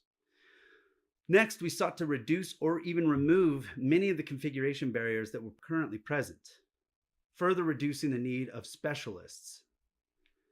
As a part of this as well, we automated the collection and presentation of the most important data users required to do their job, further eliminating the need to know Linux or low-level tooling. And finally, we knew the ability to immediately collaborate with everyone on the team made packages really special. So we ensured that wherever possible, we were increasing our partners' ability to share and collaborate. These design fundamentals led to a concept of development and playtesting we call develop anywhere, collaborate everywhere. This concept ties together a set of features into a unified flow, which enables users to jump right in and easily iterate on content, while also making the data produced by that content widely shareable throughout the team. Briefly, Launch Anywhere allows users to launch their game to any Stadia client with a click of a button. So even if you're on a PC, say, and need to test what it's like to play the game on iOS, you can do that. Test Hub then offers an endpoint agnostic set of tools and controls for your live game, as well as providing a unified view into both live and historic game runs, a feature that makes real-time statistics, logs, and artifacts easily available to your entire team to help increase the overall context of issues you might encounter while developing and testing. And then finally, Channels opens up the possibility to amplify your content to a secure, moderated list of players anywhere Stadia is available. Now let's briefly step through each of these components in a little bit more detail to get a better idea how they all fit together into helping your team scale their efforts. Launch Anywhere allows you to quickly, easily test your game on any Stadia player endpoint. With a single selection, users can launch their game directly from the Partner Portal, CLI, or Visual Studio, whichever tool they use most, to their player endpoint of choice. Reducing this friction enables your team to have a better understanding of the full player experience. It's also particularly useful during work from home, since testers or developers can simply log into their own Chromecast or Android device and begin securely playing last night's build immediately. Now, once your game is launched, Test Hub comes to life, creating a unified view where you can control or monitor all your most important game run details. When the game is live, you'll receive real-time data directly from the instance, including several performance statistics and streamed logs. When you finish playing your game, Test Hub switches to the game runs view, presenting you with all of your captured data, logs, and analysis. This view organizes all your most important artifacts like logs and captures and makes all of this data easily and securely shareable across your team. This set of artifacts is also easily expandable. If the information you need isn't captured, simply upload it and it's available to everyone who might need it. This allows your teammates to jump into an issue with all the context they might need to quickly solve it. Building out Test Hub to represent both live and historical game run data in this centralized view makes it easier for any user to quickly find the information or control they might need to do their job. Now finally, Channels expands on your ability to securely distribute and share access to your games and new content within a process that is entirely controlled by you. This allows you to expand your alpha and beta tests far beyond your normal friends and family, regardless of what phase of development you're in. This allows you to also even expand the audience to internal QA and press before you release your game. All right, now that we've talked about all these features, let's see them in action and how they can scale your playtesting efforts. First, we'll start at the command line. In most cases, teams are producing new content daily, either as a part of design, art, or updates to game functionality in binary. As we just spoke, packages really allow your team the ability to scale internal processes significantly by amortizing the time it takes for your team to access that daily content. Now, to do this efficiently, Stadia allows you to create what we call a test account and give it the build role inside your project. This will allow you to script and automate the upload process alongside any of your build and cook jobs. Setting this automation up is an integral first step in unlocking the power of develop anywhere, collaborate everywhere, because it enables a consistent flow of content and, as you'll see, empowers teams to scale dramatically. Once the package is processed, it's now available to your entire team wherever they're developing. This access really opens up some exciting possibilities for your testing team in particular. So let's focus in on them for a second. Now, in this case, testers could be QA, or they could also be producers or release managers or even executives. Anyone who just really needs access to the content to get a better idea of where things are at. Now, because of the unification around cloud native features like Launch Anywhere and Test Hub, we've made it so that testers in this case don't even need to download an SDK to play and test their daily builds. The tester could simply access the partner portal from their phone using their developer account execute a launch, and begin playing the build instantly using either their Chromecast or even the same phone they executed the launch from. But what about the data from those tests? Well, like we said earlier, Game Runs captures much of the data your game produces in real time and makes that data available to your whole team in the same way your package is available. This allows you the ability to monitor and control the game while it's live and share and collaborate on that data after it's over immediately. Let's say you hit a problem in your game, or you just want to try out some new functionality. After you've finished, you can quickly share the data you've created with your team, giving them the context they need to jump in and understand things quickly. This same type of sharing works for certification as well. Now, every test result from certification comes with an accompanying set of game runs and artifacts that were produced during the test. We believe this will help teams find and fix issues more efficiently. And the best thing is, as we continue to add new artifacts and functionality like crash dumps and tooling captures, they'll all be available to your team immediately. You won't need to learn new tools or teach new user journeys. But what about developers and designers? Users that really need to change parts of the package or iterate with deeper control of the game. Packages also support their workflows as well. Stadia has created several ways to empower asset iteration while also utilizing the scaled distribution and access of the package. These users can simply mount the particular package to their instance and then use overlay functionality to update specific parts of the package, such as binary, shaders, or art. And there are a few different ways they can do this. Users could manually copy the full assets, like a new binary or texture, directly to the instance. They can also copy a diff of the original asset if only certain parts of the asset have changed. And then finally, they can mark a particular asset as changing, which will then cause a partial stream of the parts of the asset that are used by the instance. Each type of iteration empowers users to choose what's best for them in the particular circumstance. This ability to only upload diffs extends even to packages as well. And utilizing this in your automated or manual uploads will increase your package iteration efficiency even more, decreasing overall upload times and making your packages available to your team even faster. Another growing piece of the playtesting puzzle is automation, and Stadia helps make this easier as well. The test account that's used to upload the build can also be utilized to launch the package when it's finished processing by using a headless client for the execution of the actual game. The automation can then gather up any and all data produced on the instance to make available later. To do this, the build account will create another test account using the CLI and then launch the game with that test account, along with any configurations necessary to kick off the automation. Since the client is also headless, all of this can take place on the command line along with all of your build and upload automation. You could also use this to get a quick lights on test of your game to make sure there are no problems with the build before your team gets in to test in the morning. Once the game is launched, you can monitor the game using your regular CLI automation tools like SSH or SCP, and soon you'll be able to use the CLI to grab the latest historical run to help others jump into all the game run data available. All of the things that I've just talked about can scale along with your team's needs. Getting ready for a release, need more help on a particular issue you found, or maybe you want to move more of your team to utilize playtesting on Stadia. All you have to do is reach out to our support team and we can give you the resources you need to be successful.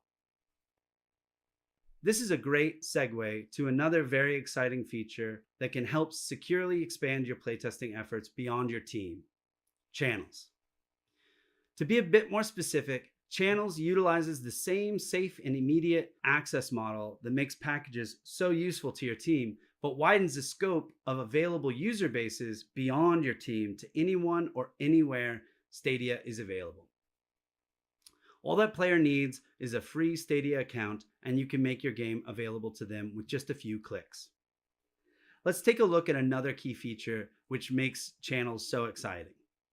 Normal testing with alpha and beta users could cause players to download several enormous builds to test different functionality after the game is made available. But using both the same diffing mechanism that's available to your team with packages and the fact that Stadia doesn't require downloads or updates, any changes you make are immediately available to your moderated audience. This should allow your team to make updates when necessary rather than collecting things up over time. We believe that with the features and processes we've shared thus far, your team should be able to scale their development and playtesting efforts, but we're not finished. There are several exciting ways we plan to continue growing this functionality over the coming months and quarters. For instance, saving project-level configurations and automatically reserving instances should help reduce the overhead even more for your testing team, as well as the ability to search game runs and access them from the CLI. And finally, we want to add several new artifacts such as crash dumps and tool captures to the arsenal of game runs data.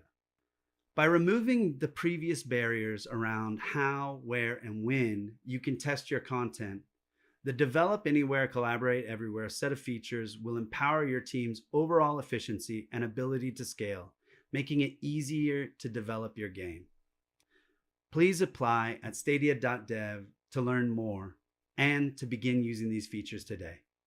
Thank you so much for your time.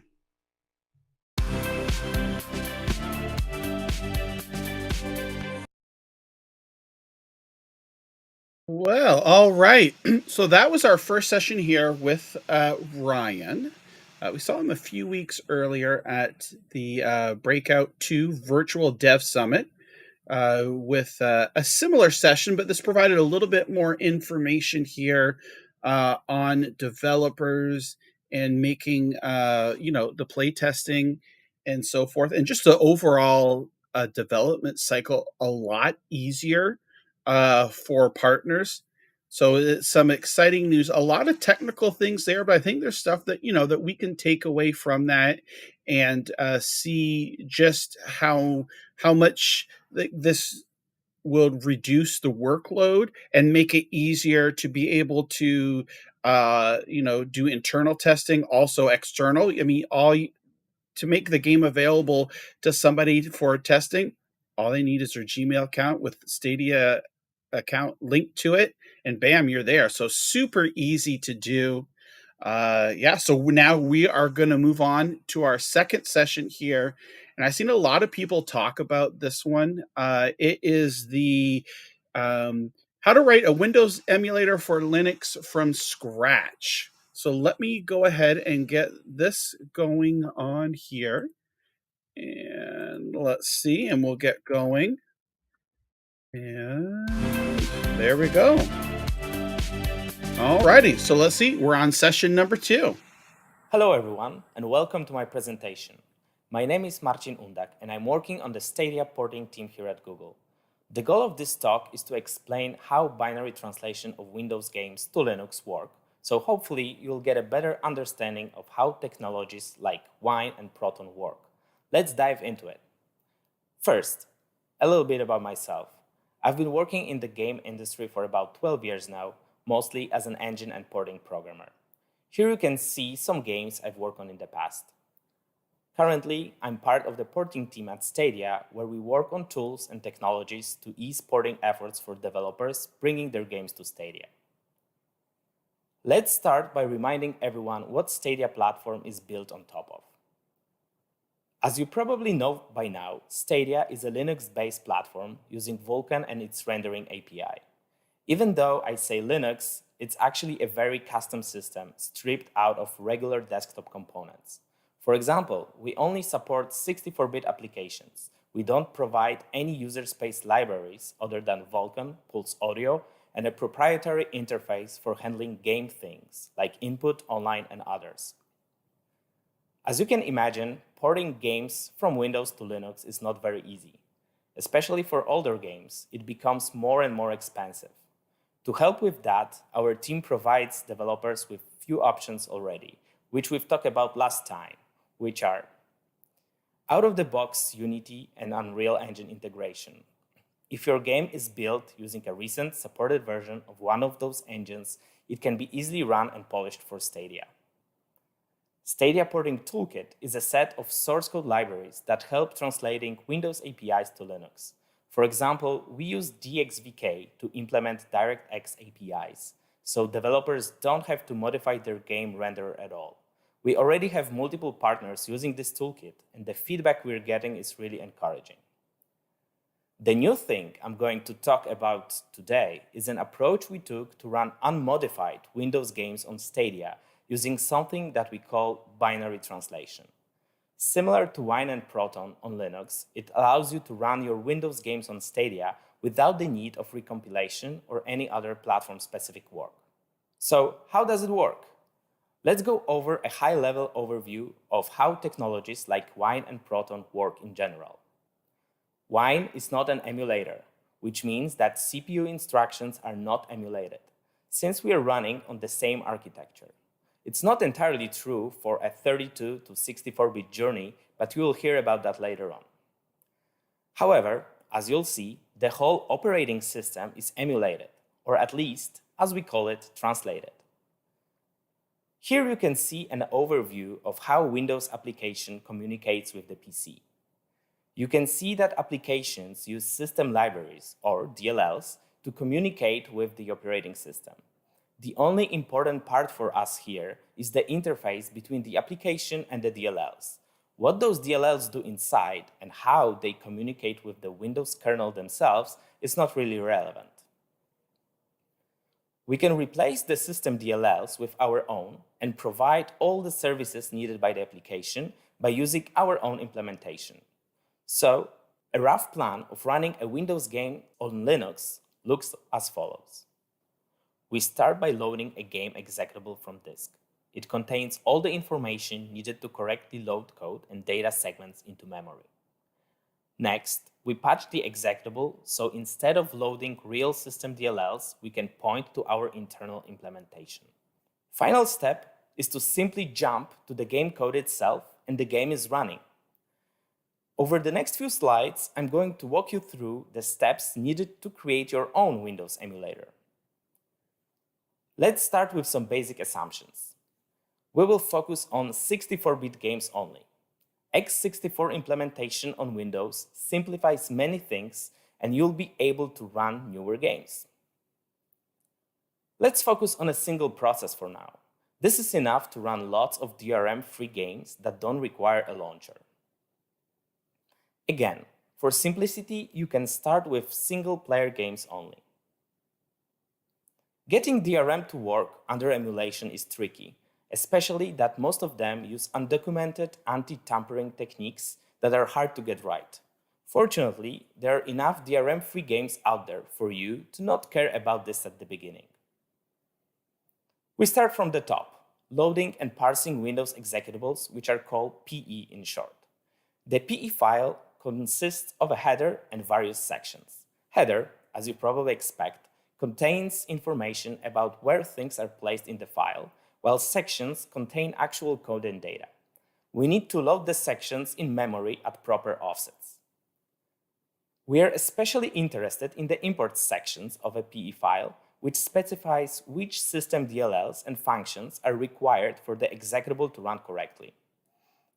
On this slide, you can see an oversimplified view of an import section, but it should give you a basic idea.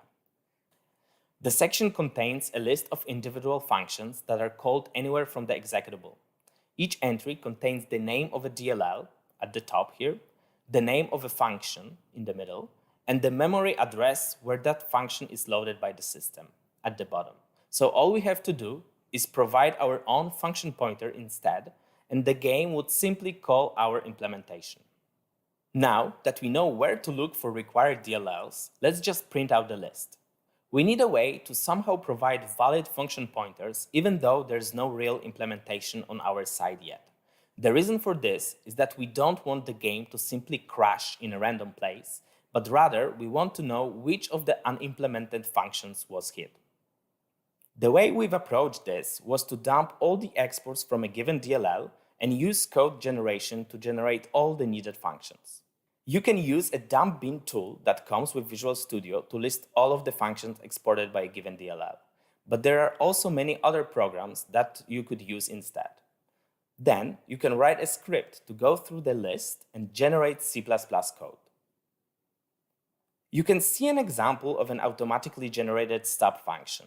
It basically just prints out its name and then crashes on the non-implemented macro. But that's enough for us. The debugger would break right here, showing us exactly what to work on next. We also maintain a simple map that matches names with the addresses. So when we load the executable, we can find the appropriate function and plug it into the import table. At this point, we've replaced all the OS functionality with stubs. When we jump to the entry point of the executable, it will just run as expected because it's the same CPU. As soon as it calls an OS function, it will break in one of the stubbed functions. Now it's just a matter of implementing this function and repeat. We found that this is a really nice way of slowly moving forward without being overwhelmed by the amount of work that has to be done. It also gives a nice feeling of progress and accomplishment. Although I have to warn you, there are hundreds of Windows functions you need to implement to launch a game, not to mention other APIs like DirectX that can be huge. But once a function is implemented, it is there for all the future games, so it will get easier the more games you get running. There are some challenges that you will face while porting Windows applications. Some of them are TLS callbacks. Those are functions put into the executable that need to be called before the entry point itself. Windows provides something called process environment block and thread environment block that are accordingly process and thread specific. Those are structs filled with different OS information. The challenging part here is that TEB can be accessed directly by using a GS CPU register, which means it cannot be trapped as easily as API functions. Instead, hitting off not implemented macro you've seen before, the game will just crash. It takes some assembly debugging techniques to figure out any issue around this. Operating systems do a lot of complicated things to unwind the call stack when an exception is thrown. Not only you have to emulate the way Windows does it, but also you have to unwind Linux stack frames when needed. This is probably one of the most complicated and hardest part to debug we've encountered so far. Good news is that there are lots of games that don't use exceptions at all, so you might just ignore it at the beginning. Depending on what your goal is, you might not want to implement everything yourself. Especially the graphics APIs are massive and require a lot of code to parse and recompile shaders, for example. Fortunately, there are some great open source projects with permissive licenses that you can very easily hook up in your project. The gold standard used by Proton for DirectX translation is DXVK. If your game uses Xaudio API, you can use an open source implementation called FAudio. Those are just two examples of the resources available. Okay, so now that we have a 64-bit game running, what about older ones that are 32-bit? Stadia is 64-bit only. We don't have access to any of the 32-bit libraries. But we got an idea. What if we just parse the executable offline and convert all the code from 64-bit to 32-bit? Sounds simple, right? So the rough plan is parse an x86 binary offline and extract all the code parts. As you'll see on the next slide, this is actually the hardest part. Next, we've taken the approach of disassembling and decompiling x86 assembly instructions back to C++ code, actually mostly C. We considered different options like LLVM IL representation, but we decided that C++ will be the easiest to read and debug. Finally, we compile everything together along with the API implementations that we built already for 64-bit games. We use a regular 64-bit compiler. Since we're doing this conversion offline, we don't even need any dynamic DLL loading and patching, so all of the code can be compiled into a single optimized binary. And there you have it, the game is running. Actually, let me walk you through some details. As I mentioned before, the hardest part here is to actually find the code in the executable. The way assembly works is that there's no clear distinction between code and data.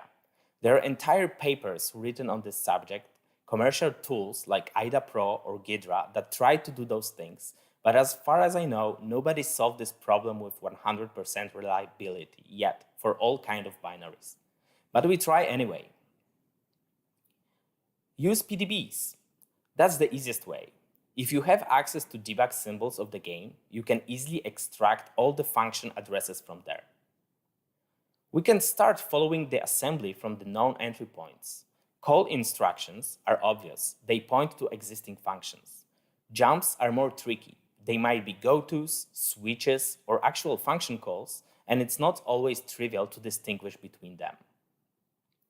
You can also look for special patterns that compilers emit at the beginning and end of functions. In general, looking for known code patterns is a good strategy. There is also a special section in the executable that contains all the addresses that have to be adjusted in case the executable gets loaded at a different address than compiled for. While this is mandatory for DLLs, executables might not have them, because the OS can guarantee their load address.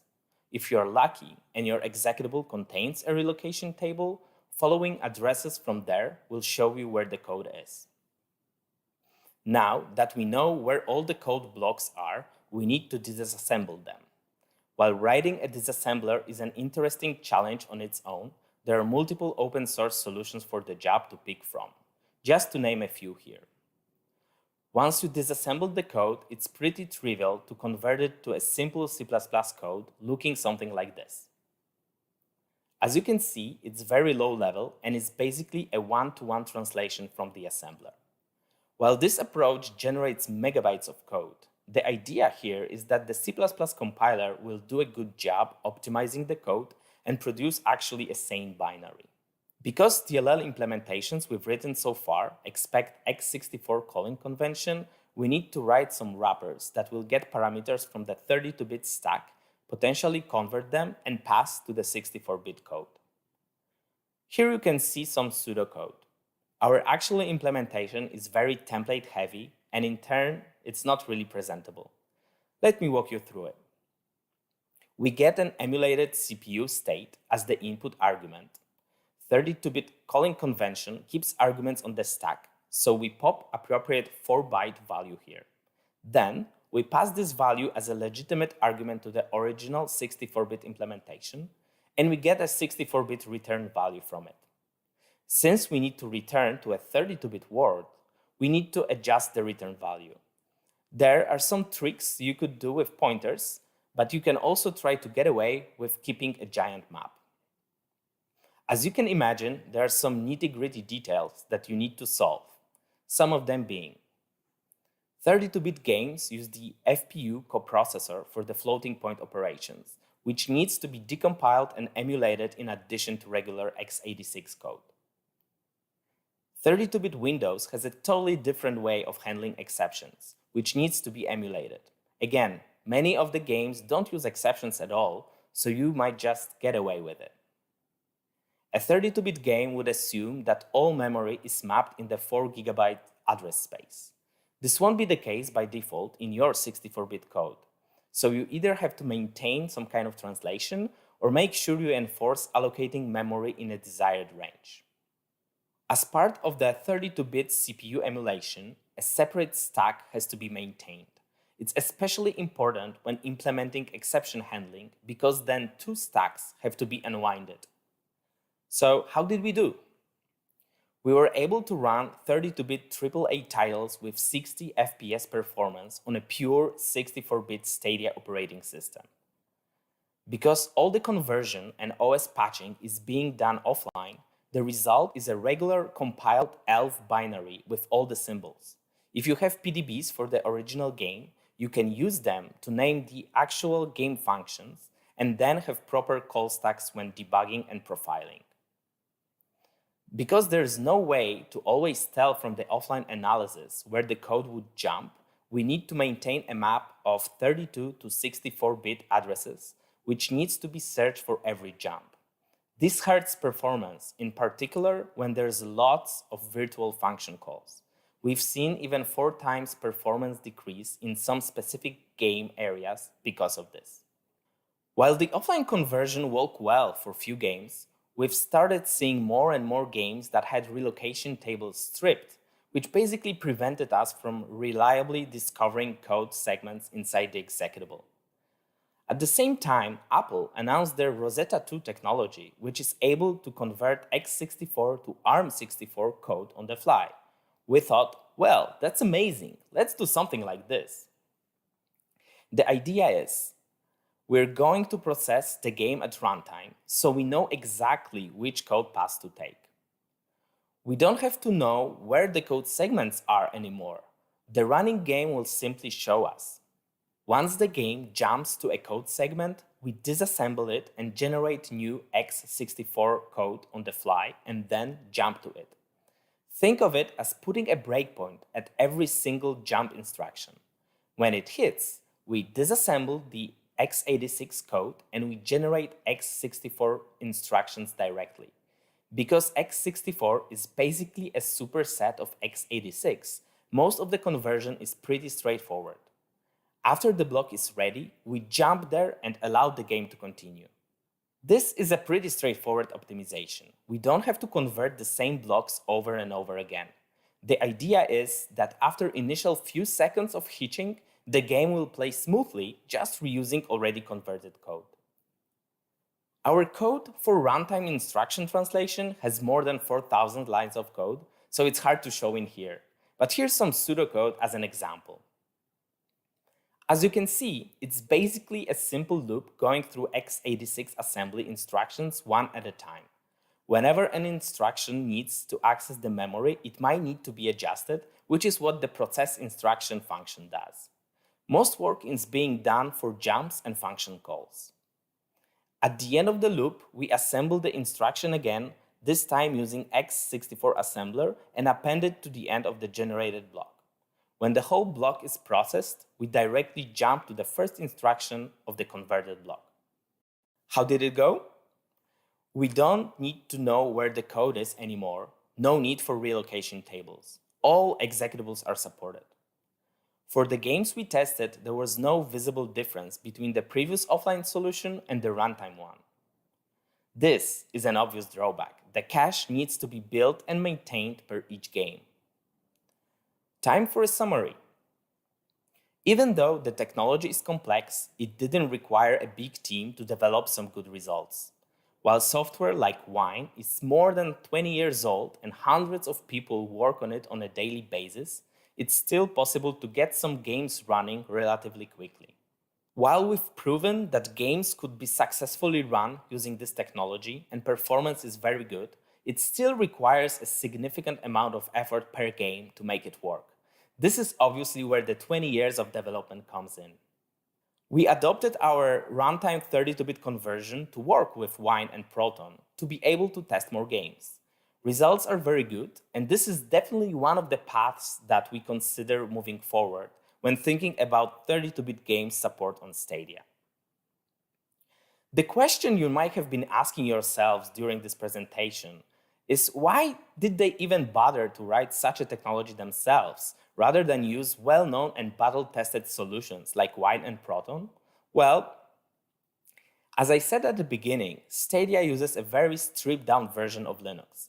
Basically, you can only depend on libc, pthread, and some other core libraries, while Wine requires lots of external dependencies to even build. Stadia is built using custom hardware, with custom drivers and Vulkan extensions. We also don't have to care about multiple windows, alt-tabbing, multitasking, and other things that desktop applications have to support. This allows us to optimize game-specific paths. We also don't need most of the things that desktop Wine has to support, like GUI, ActiveX, browsers, etc. We can make assumptions and optimizations that wouldn't be possible otherwise. If anyone tried to debug anything under Wine, they know what this means. We, as game developers, are used to using Visual Studio, where code completion just works. You can hit F5 to build and debug your code. And when it crashes, you see exactly where and why. Our technology works on Windows, Linux, and Stadia, which allows us to quickly debug and compare across platforms to solve hard problems. And last but not least, creating new things and solving hard problems is fun. Writing this technology from scratch allowed myself and the team to learn how binary translation works. With this knowledge, we are much better equipped to understand and potentially contribute to other similar projects if needed. Let me give a huge shout out and thanks to Andrew and Greg who worked with me on this project, and to Christian who invented and implemented most of the 32-bit stuff. It's amazing how much a small, skilled team can achieve in a short amount of time. And with that, thank you so much for listening to my presentation, and I wish you best of luck in your own experiments. Bye. Wow, and there we have it. I want to go back here before we move on to the next session here. And here we go. And so we're going to talk just a little bit about this briefly, because I know that, again, this was talked about a lot on Twitter and social media for the Stadia community about the Windows emulator for Linux for Stadia. And it's very interesting. So, this is a lot of technical talk here, of course, as expected, but we did learn some things. It's not just as easy as pressing a button. There is work still to be done, but what Google and the people at Stadia have done has made it easier. They went through and they explained these are the steps and this is what you might see. But as you get more familiar with it, things will start naturally flowing and it will become easier. So I'm sure at the very beginning, it might be a little difficult. We see definitely, since Stadia is a 64-bit platform, bringing older 32-bit games requires more work than the 64. But what was interesting here, because there may be questions, and I'm sure a lot of people is like, well, why not use Wine, Proton? And, this kind of details it out here that some of those applications require more libraries that Stadia doesn't come with, because Stadia runs a custom Linux that is, stripped down with all the unnecessary libraries attached to it, only what's needed for the Stadia platform. Again, there's custom hardware, custom drivers, all this good stuff here. And more importantly, you can see what he had mentioned here, that 90% of Wine is not needed for Stadia purposes to bring those games over to from Windows to Stadia. So you can see that for these particular purposes, that's a lot of extra bloat that's on there and unnecessary. And I like the last one here because it's fun, right? Because we can making a custom tool or set of instructions that will help bring your Windows games over to Stadia. It's very interesting and lots of possibilities with this. We already heard several developers using this. MotoGP 21. We saw what Team 17 signed up for this. So Saber Interactive, quite a few other companies as well signed up for it. We did also see it mentioned here that it's not ready for, what was the exact phrase, like full production. So this is obviously something that they're still working on. That's why they're rolling it out to developers that are signing up for it. But it's definitely a great potential. We already seen games from running on this. So that is, in my books here, it is awesome. And it's great to see going the extra step further and fully customizing this process. We heard the AAA games that they were able to translate over running full 60 frames a second and everything. So that's good to hear. But definitely we will definitely be talking more about this later on. Let's go ahead and we're going to move on to another session, the third session here. This one is Stadia. Let's bring it over here. Stadia Adventures in Slow Server Code on Unity. So I'm going to get that popped in here. And here we go.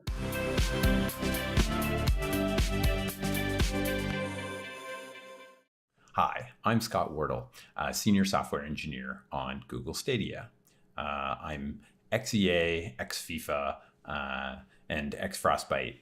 I've been in games a long time, but these days I'm working on high-performance C# code as I am the Unity lead on Google Stadia.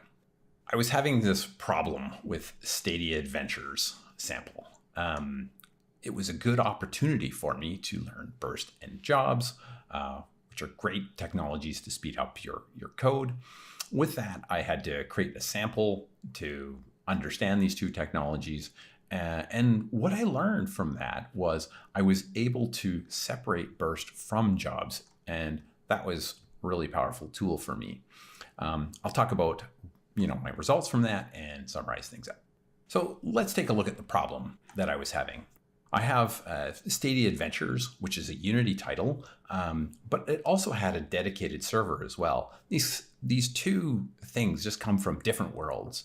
Unity is well known in the gaming community and is well understood by many game programmers, and so they really like to use it.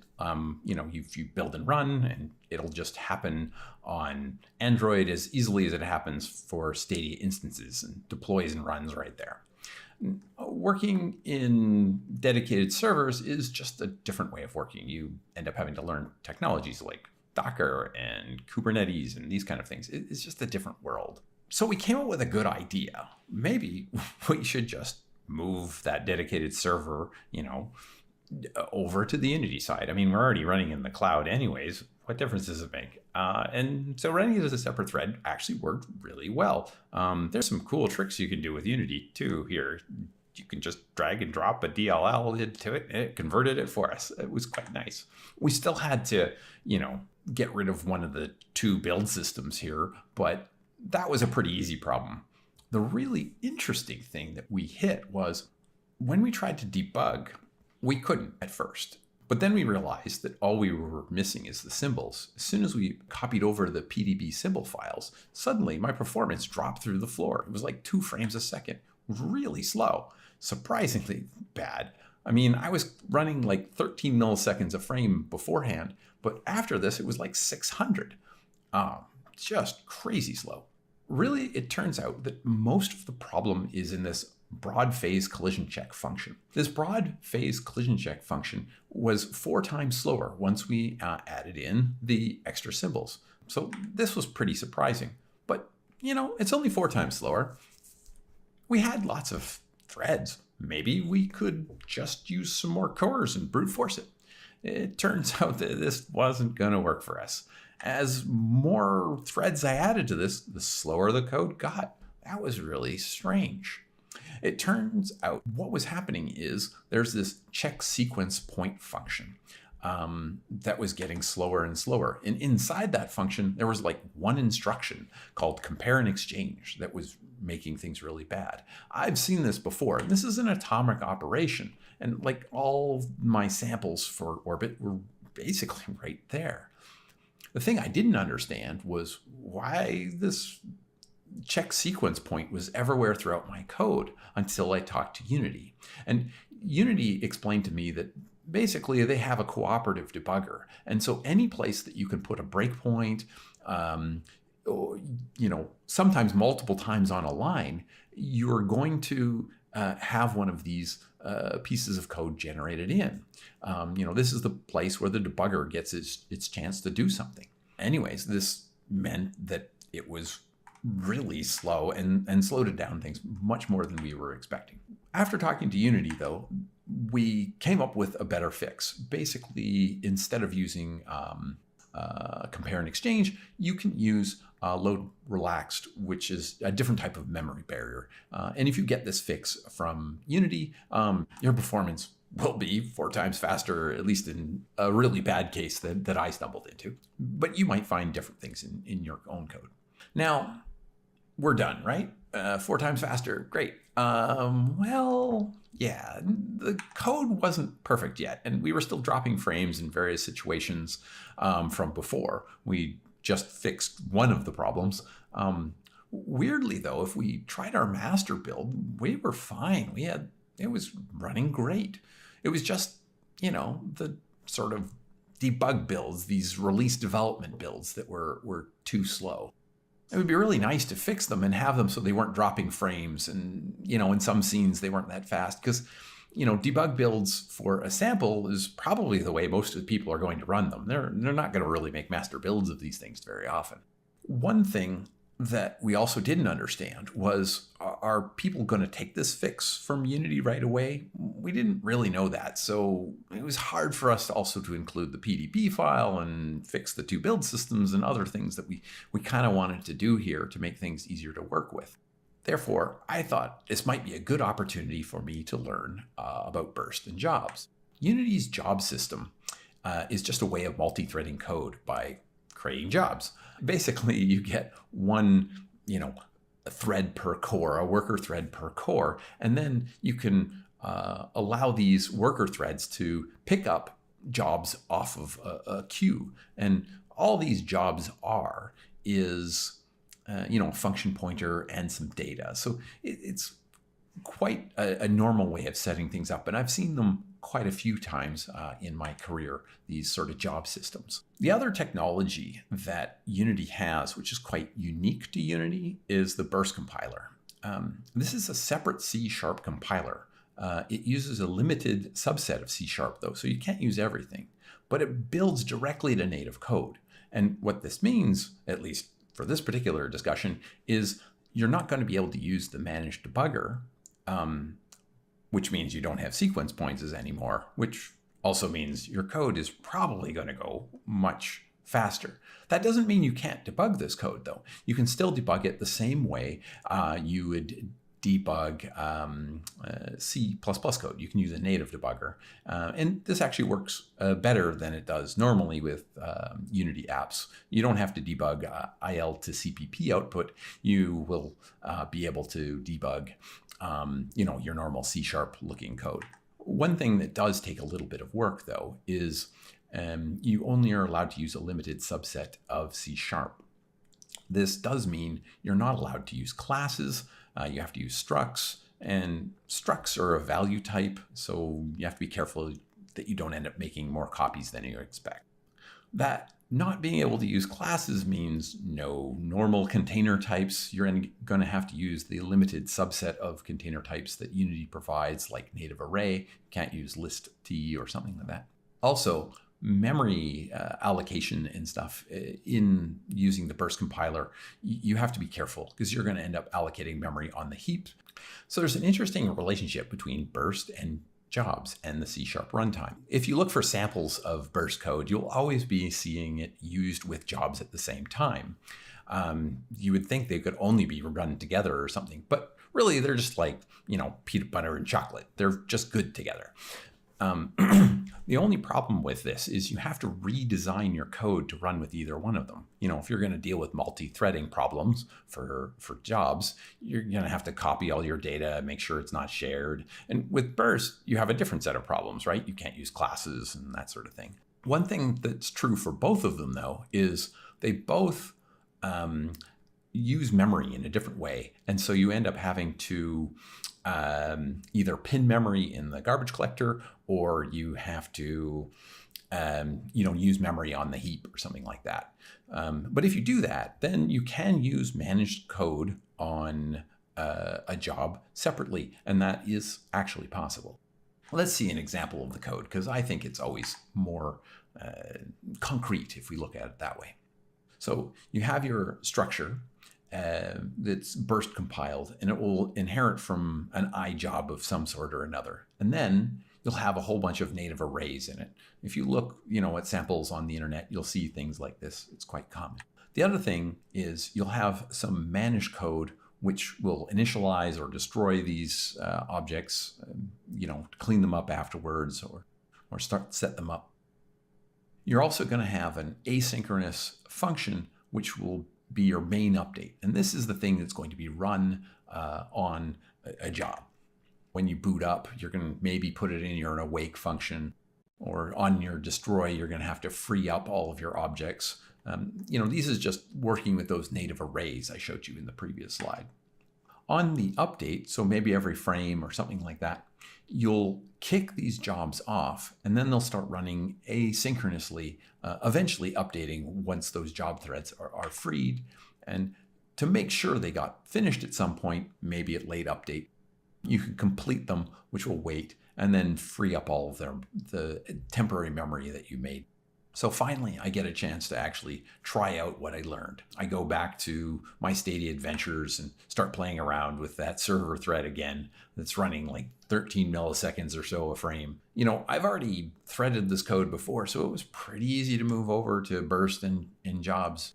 But when I tried to kick things off, it just told me I wasn't allowed to do it there. So this was disappointing. And I wasn't really sure what I was going to do because, I don't really want to run it on the main thread. My main thread is doing a bunch of other work. It's doing all the rendering and AI for the client and things. Maybe I could just move everything to a job. That worked pretty well. I could move the whole server tick to a job, but when I tried to kick off, this collision code, that didn't work either. Apparently, you're not allowed to make a job from a job. So that's too bad. So I was kind of back to the drawing board. I had to explain to my team that this is all going to take me longer than I expect. We want to sort of continue going this direction and things. And well, you can see that obviously I'm making this these slides. So obviously I continued to work on it. But also at this point, we decided we should make a test app so we could understand this technology better. And this is a good thing to do as long as you make a small model of your problem, as long as it's not too simple. This is a good way to go. So here's kind of what my test app sort of looked like. I mean, each row here is like some set of threading technology, and each box is like one thread on that. So like the top row is just no threads. The next row was using the task system from Microsoft, which is like Microsoft's sort of job system. Then I used Unity's job system. And this got me sort of an idea of, what was the performance differences between these systems. And then as I sort of went down further and tried more complex things to understand what I could do, because I was trying to figure out how to, run this burst job with my other managed code of the server thread. So, maybe it sort of looked like this, I was thinking as a model. So I tried out, situations like that, like run a little managed job, then, some other job, then another one to sort of clear it all up. But this isn't quite the right model. This is too simple. If you look at the code in more detail, the server tick looked more like this. It started off, the server tick ran for a little while, then it hits the physics system. The physics system is not running at 60 hertz like the rest of the server tick is. It's running at 300 ticks. So, it's looping through 5 times with a little delta t and moving along like this. And I wanted to put that broad phase collision check right in the middle of that and call it 5 times. And so this was looking complicated to do this with jobs. So I didn't know what to do again. But fortunately, I know a few people at Unity, and I talked to somebody on the jobs team about my problem. And he said, oh, hey, you know that you could use burst compile function pointer, right?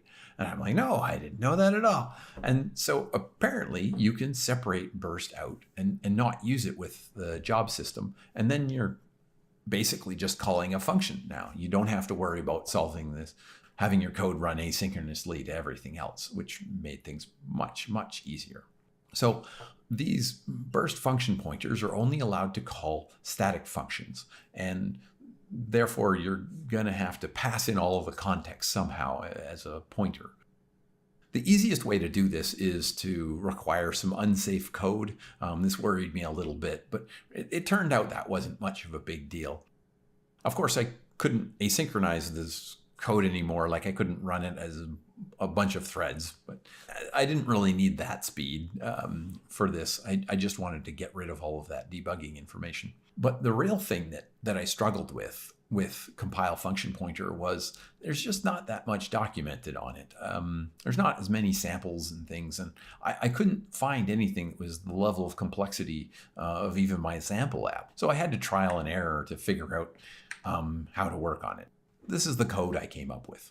So to start, I have sort of, two objects. My first one was some managed code that would own my burst call code below. And there's like a garbage collected handle to make sure that the burst call didn't get freed.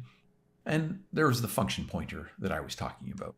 The burst call itself started looking a lot like the burst job code that I wrote before.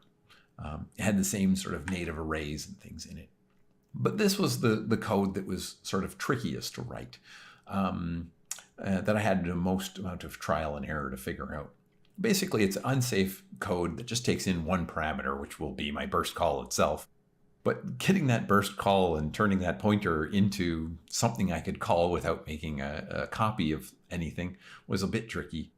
Turns out the best thing you should do is pretend this pointer was an array of one size and just dereference the 0th element and then kind of like cast it into place. And then from there, you can call into normal safe call code again, update all your native arrays. On the managed side of things, you're going to create all those native arrays again. I then had to pin this data, though, and this was a bit surprising in that it ends up making a copy, a shallow copy of my data. So it didn't copy the image data, but it did copy a bunch of pointers and sizes. I'll talk about that a bit more later. I have to make the function pointer, of course. This was fairly easy to do. A little long, but other than that, it was fine. There was managed code to run every frame. Then I could call my function pointer and pass in that pinned object data I was talking about. And then, I could finish off the frame with some more managed code. So I just wanted to talk a little bit more about creating these, this burst call and why I ended up with an extra copy of it. Burst calls are structs, so they're value types. So usually when you create a value type, you can kind of do this, fairly easily, just like anything else. In managed code, you new these native arrays and then pass in, them and set them to sizes so that they're big enough to have my image data. But when I pinned them, because they are a value type, it ended up having to make a copy of them. This doesn't mean I made a copy of the image data. I just made a copy of the actual native arrays themselves, which are just some pointers and sizes. So that isn't too big of a cost, but it is a bit of information that you need to know about because it might change things on how you use it, right? When you call into the burst function, though, you're using a reference again, and the reference points to the pinned version because that's the one that's never going to move, where the one from the first step might move. The real question here is, how do you free this up? Turns out you free the first one, and you're just going to call dispose on that, and that'll free it up. And then you can free up the actual handle itself to the second one. Now, if you tried to free the second one, what you would end up getting is this error. I'm guessing there's just a system here that makes sure that you're not freeing things twice, and because they have two sets of pointers pointing to the same data. So they just force you to do it one way or the other. So results. It looks like I got the speed that I was thinking of by removing the sequence points. I did get 10x faster. In burst for the master builds as well, this was faster too. I think the speed gain here was because I would improve the caching situation because I had to copy data out of a bunch of classes and put them into structures in order to make burst work at all. And in doing so, I ended up optimizing it because I could make it smaller, better organized data for the particular problem I was solving.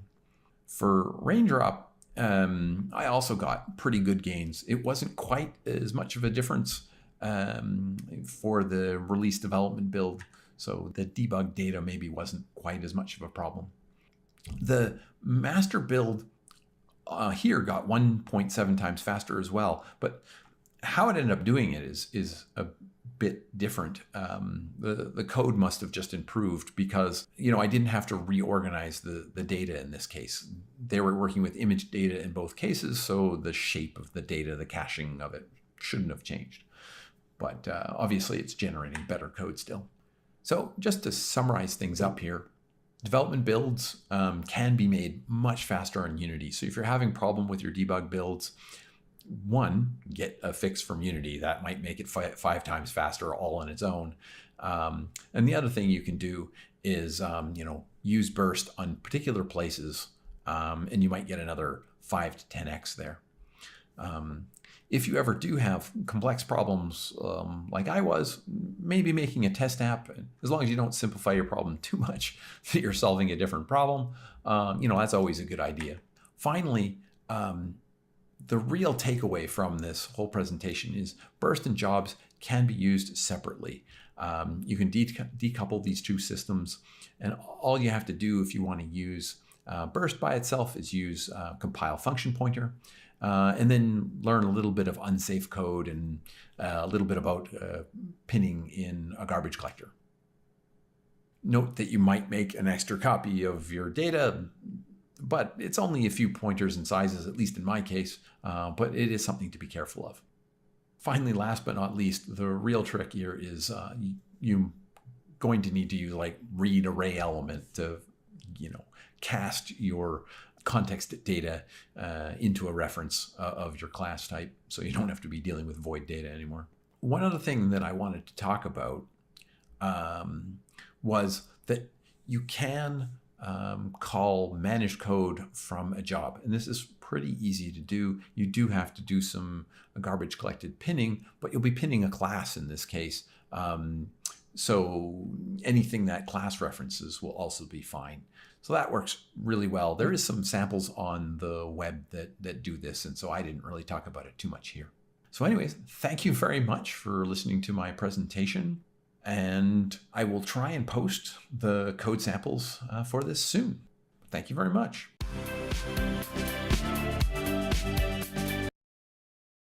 All righty. So there we had a very detailed and technical talk from Scott on Unity troubleshooting. Super smart individual. A lot of it over my head, as I saw comments in the chat there, but many also took away great information from this. The gist of it is just these are just troubleshooting techniques on getting your code running optimized on the Stadia platform. So it's a good takeaway. I see in the chat here, so you're saying, I love this, great presentation. So really, really technical stuff. Yeah, learned a lot. This is awesome. And again, this is a developers summit, so it is aimed at developers here. So it's good to see some of these behind the scene things that we can appreciate, even though we don't understand everything. You can appreciate what's being conveyed here.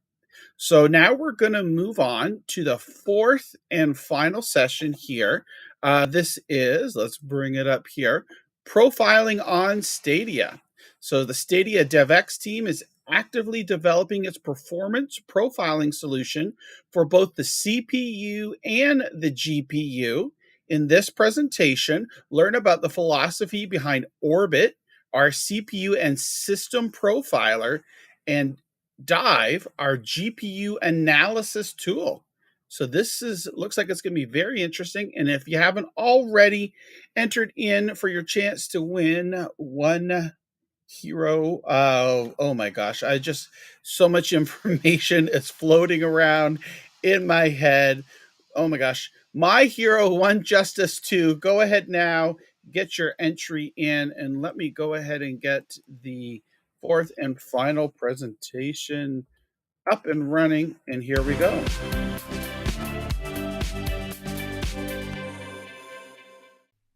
Hello and welcome to this session dedicated to Stadia's profiling tools.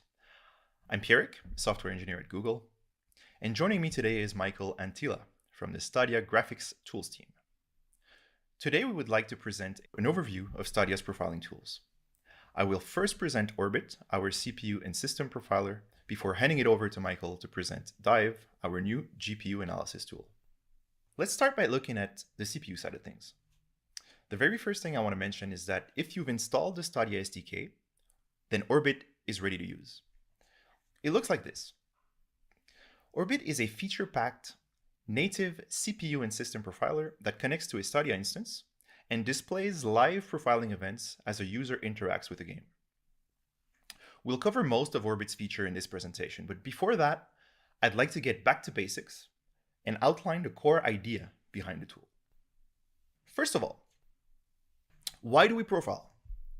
Well, it's no secret that performance is paramount in games. And not only that, but good performance on average is not enough. A single frame taking more time than it should will break player immersion. What we're aiming for is for consistent performance. Also, profiling allows us to make sure that we're using the available resources to their full potential. Being able to visualize time during the frame, where the CPU is idle, can help us guide optimization efforts by offloading work to other cores, for example. And finally, profiling helps gain a deeper understanding of our own code. It allows us to build an accurate mental model of our complex multi-threaded application.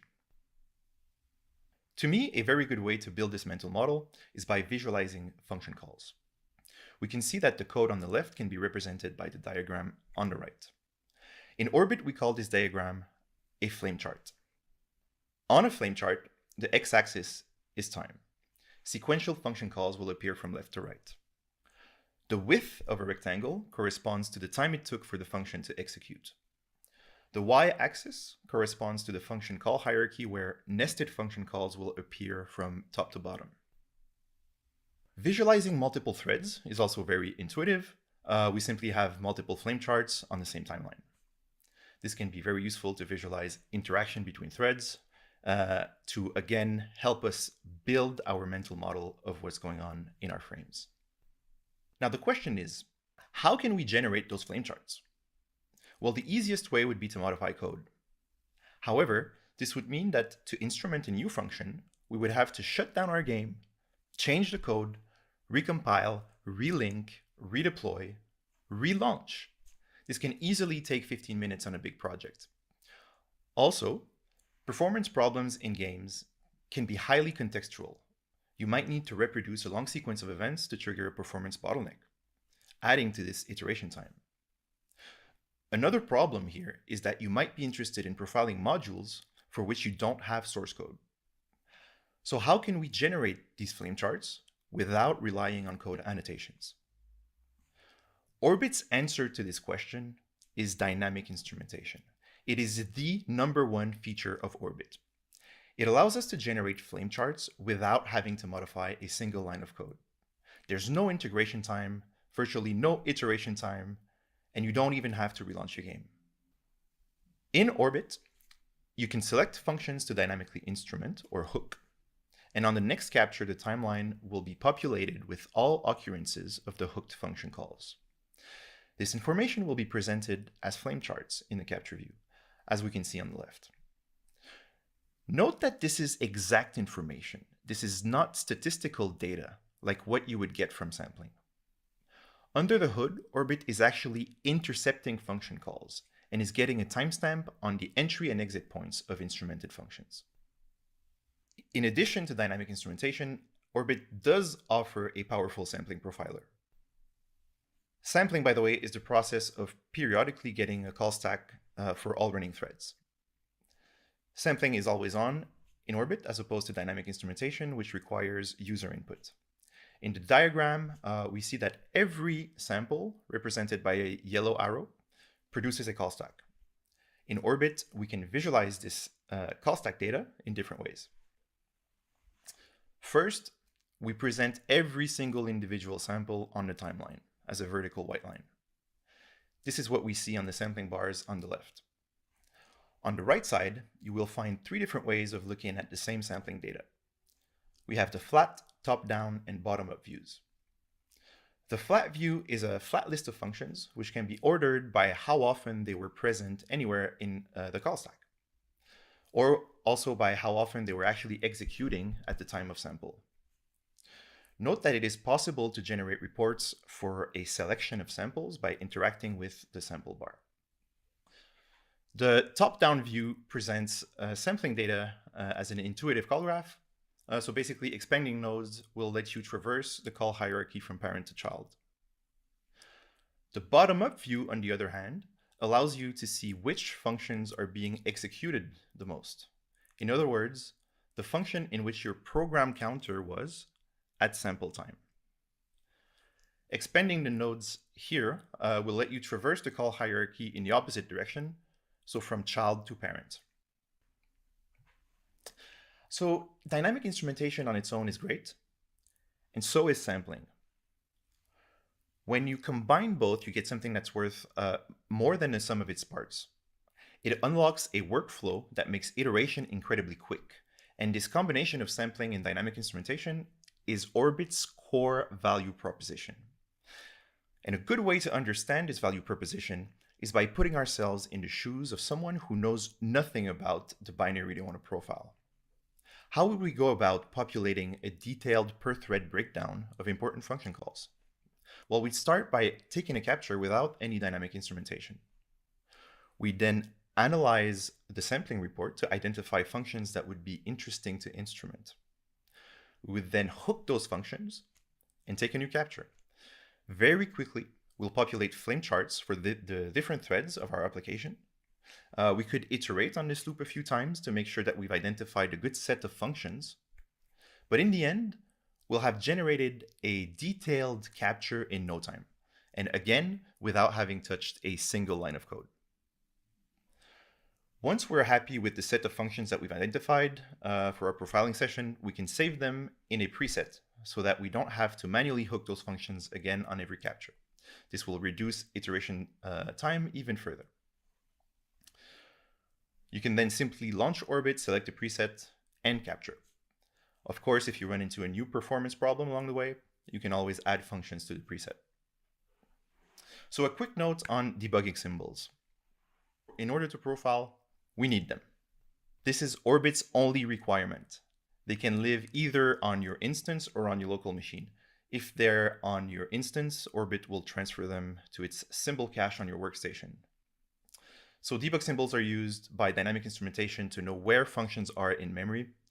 They're used by sampling to do the mapping between an instruction and a symbol. And they're also used by our source code and disassembly views for line information. So now that we've covered the core functionality of Orbit, let's have a quick look at some of the other features it has to offer. In the capture view, the first track that you will encounter is the scheduler track. At a glance, you get an idea of your core occupancy. You can also easily see what core your threads were running on and visualize context switches. Related to scheduling information, we show thread states right above the sampling bar in the thread state bar. A thread that is running would be shown in green. A thread that is runnable but not scheduled would be shown in blue. A thread that is sleeping would be shown in gray. You can hover over the different sections of the thread bar to get a description of the thread state. To keep an eye on memory, Orbit has dedicated tracks in the capture view to trace memory usage and page fault information. For more info on this, you can hover on those tracks to have useful tooltips. I would now like to talk a little bit about manual instrumentation. So we've seen that dynamic instrumentation is the #1 feature of Orbit, but manual instrumentation can still be useful. For example, you might be interested in profiling sections of functions or profiling asynchronous operations that would start in a function and in another one. Or you could be interested in visualizing the state of variables directly in the Orbit timeline. And for that, we provide a manual instrumentation API. We took great care in making sure that integrating manual instrumentation in your codebase is as easy as possible. There is no library to link with. All you have to do is include a single header file, orbit.h, and use our simple API in your code. It's worth noting that our manual instrumentation API made its way to the Unity codebase. The scopes that you would see in the Unity profiler also appear in Orbit, respecting Unity's color scheme. Similarly, you can easily add Orbit markers to Unreal's existing profiling macros in order to visualize Unreal's instrumented functions in Orbit. Another interesting feature is the disassembly view, on which results from sampling are overlaid. This is useful to visualize hot instructions. Similarly, the source code view allows to map samples to lines of code. Coming back to the capture view, we have function iterators that allow you to define a frame that span consecutive function calls. In this case, we've used VKQPresent as our frame delimiter. We can then easily navigate from frame to frame in the capture view. So on the subject of VKQPresent, while Orbit is primarily a CPU profiler, we do expose some GPU driver events. We have dedicated GPU tracks where you can see when a job was enqueued to the driver, when it was enqueued to the GPU hardware, and when they were actually executed on GPU. You can also use our Vulkan tracing feature to visualize Vulkan debug labels directly in Orbit alongside all the other profiling information. That being said, for a more in-depth GPU analysis, we do have a dedicated GPU profiler, Dive, which Michael will now present. Thanks, Pierrick. A GPU profiler is critical for developing or porting resource-intensive games on any platform, and Stadia is no exception. When developing Dive, our goal was to create a profiler that would give you more information than existing GPU profilers, both at the low level and at the high level. We recognize that there are two groups of game developers in our target audience: those who are optimizing the underlying graphics engine, and those who don't have any control over what the graphics engine is doing. I want to show that Dive can be a very useful tool to both of these groups. Dive was designed to be used full screen on a large monitor in order to provide the best experience possible. So for these slides, I will only be able to give you small glimpses into the big picture. With that in mind, let's begin. Dive is a single frame profiler. You simply start your game up on Stadia, launch Dive on your developer machine, and hit the capture button. Dive will capture performance information for a single frame and then transfer that data back to your workstation for detailed analysis. Dive has a typical timeline view of everything that happened during the frame, and an occupancy chart which gives you immediate insight into how busy the GPU was at each point during the rendering of the frame. Existing profilers have occupancy charts, but an overall occupancy chart can only give you so much information. What does 50% occupancy actually mean? Are half the compute units idle, or are all compute units being partially utilized? These two situations require very different optimization methods. For game developers who need to know exactly how their graphics engine is using the hardware, existing profilers fall short of giving them enough information to answer questions like this. Dive allows you to drill down deep into the GPU, into each shader engine, each compute unit, and each SIMD. At each level, you can see exactly which resources were in use and how occupied they were. We also have instruction tracing, so Dive can show you when each individual shader instruction was executed and exactly what that instruction was. For graphics engine developers, this is the level of detail you sometimes need to track down an issue. Dive shows you the state of the hardware context in a timeline view and can automatically highlight events that were stalled due to context rules. This is just one of the ways that we try to bring your attention to potential performance issues as quickly as possible.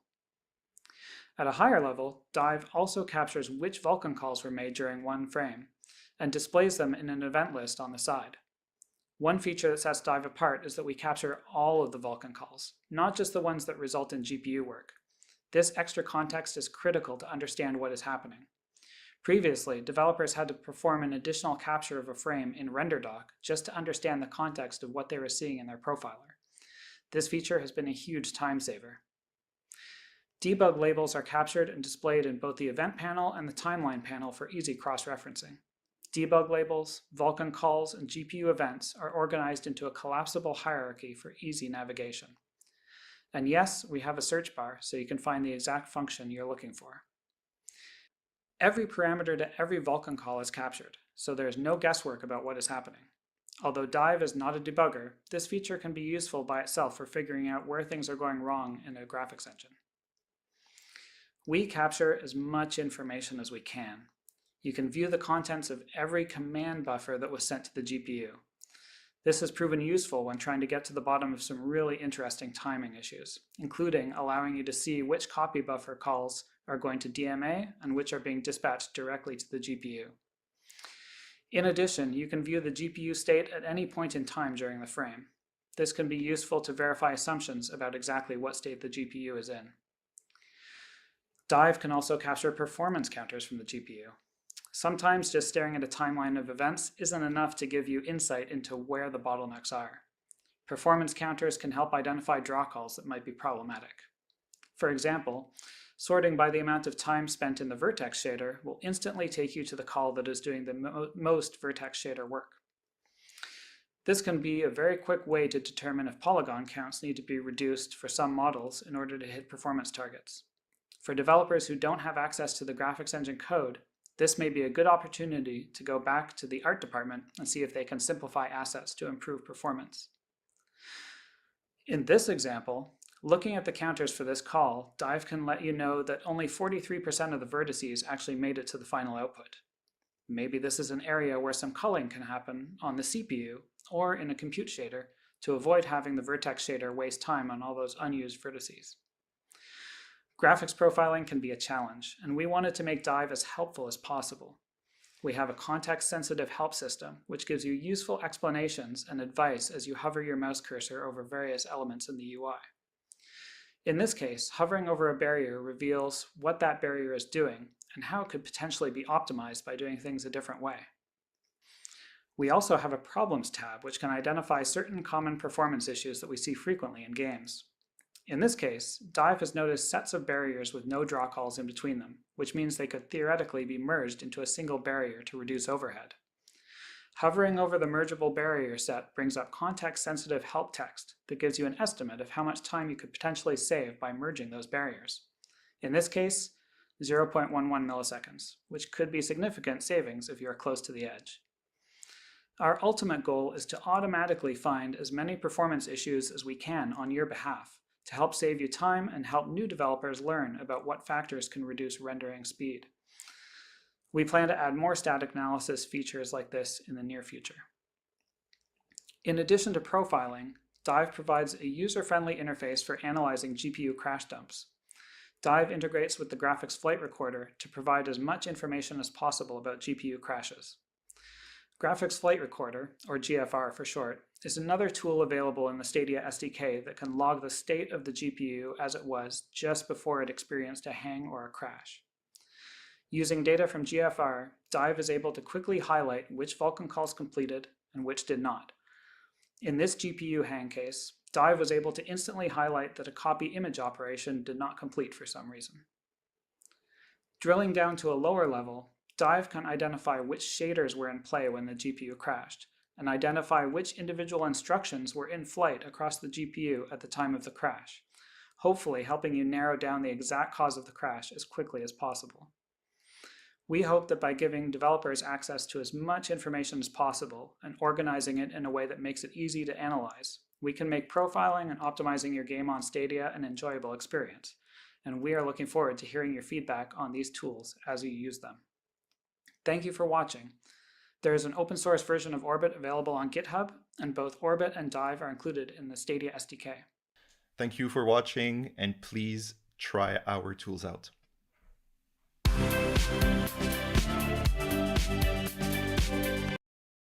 Wow, and there we have it. I'm going to go ahead and bring this back up here so we can take a look at that. That was the fourth and final Stadia-related session today at the Google for Games Developer Summit, profiling on Stadia.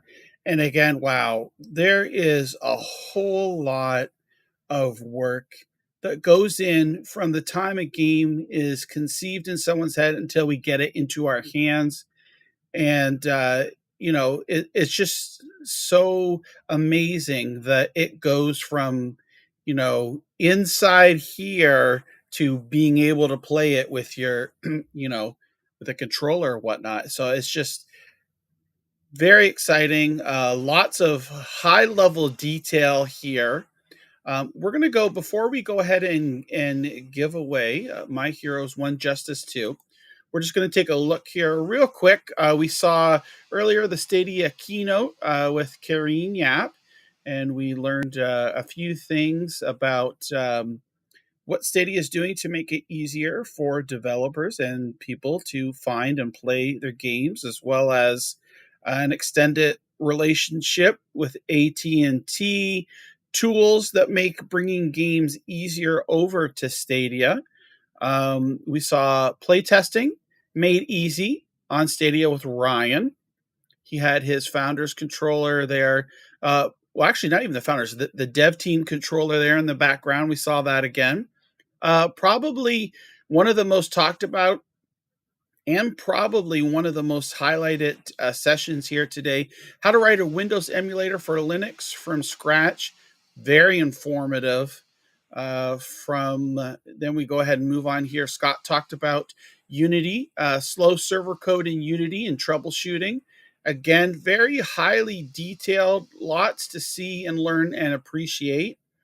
And then finally here we have profiling on Stadia with the CPU and GPU.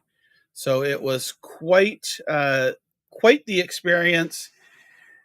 Whew, we're here. We're just over 3 hours in, and I just want to say a huge thank you to everybody. At one point, we were up to 114, shattered the record of as many people as I had on a stream at one time. Completely amazing. Thank you, each and every one of you. We had one winner of our first game, 2Bag. He won a game, and now we're getting ready to choose another game. But before I do so, I want to, let's make sure I have this. I'm going to be over on Rock's show that is going to be happening here. We'll bring it up here, and I'll put the Stadia Rock show, and I'm going to put the link in the chat here. There we go. So we're going to be over on the Stadia Rock show here at 3:30 Eastern, about 40 minutes from now, talking about today's summit and the news from this week on Stadia. So you can get some more breakdowns and lowdowns on that over here in about 40 minutes over on Rock's channel. And we've got the link into the chat here. So now what we're going to do here is we are going to do a last call. Hashtag Google for Games for your chance to win My Heroes 1 Justice 2. And also, please, while I'm giving a few more seconds here for people to enter, if you haven't already and you enjoyed today's stream, hit that like button and consider leaving me a comment after the stream here. Let me know what you liked most about the Google for Games Summit. Always interested to hear your thoughts. And again, if you haven't already, hit the subscribe, the bell. Always lots of great Stadia focused content here, and love interacting with the community. So with that being said here, we're going to go ahead and draw our winner here. Good luck, everybody. Fingers crossed. We're going to see who's going to be the winner of My Heroes 1 Justice. You have 60 seconds to claim it from the time that your name is announced. And if we don't have that claimed within 60 seconds, we roll to the next person. So here we go. Good luck, everybody.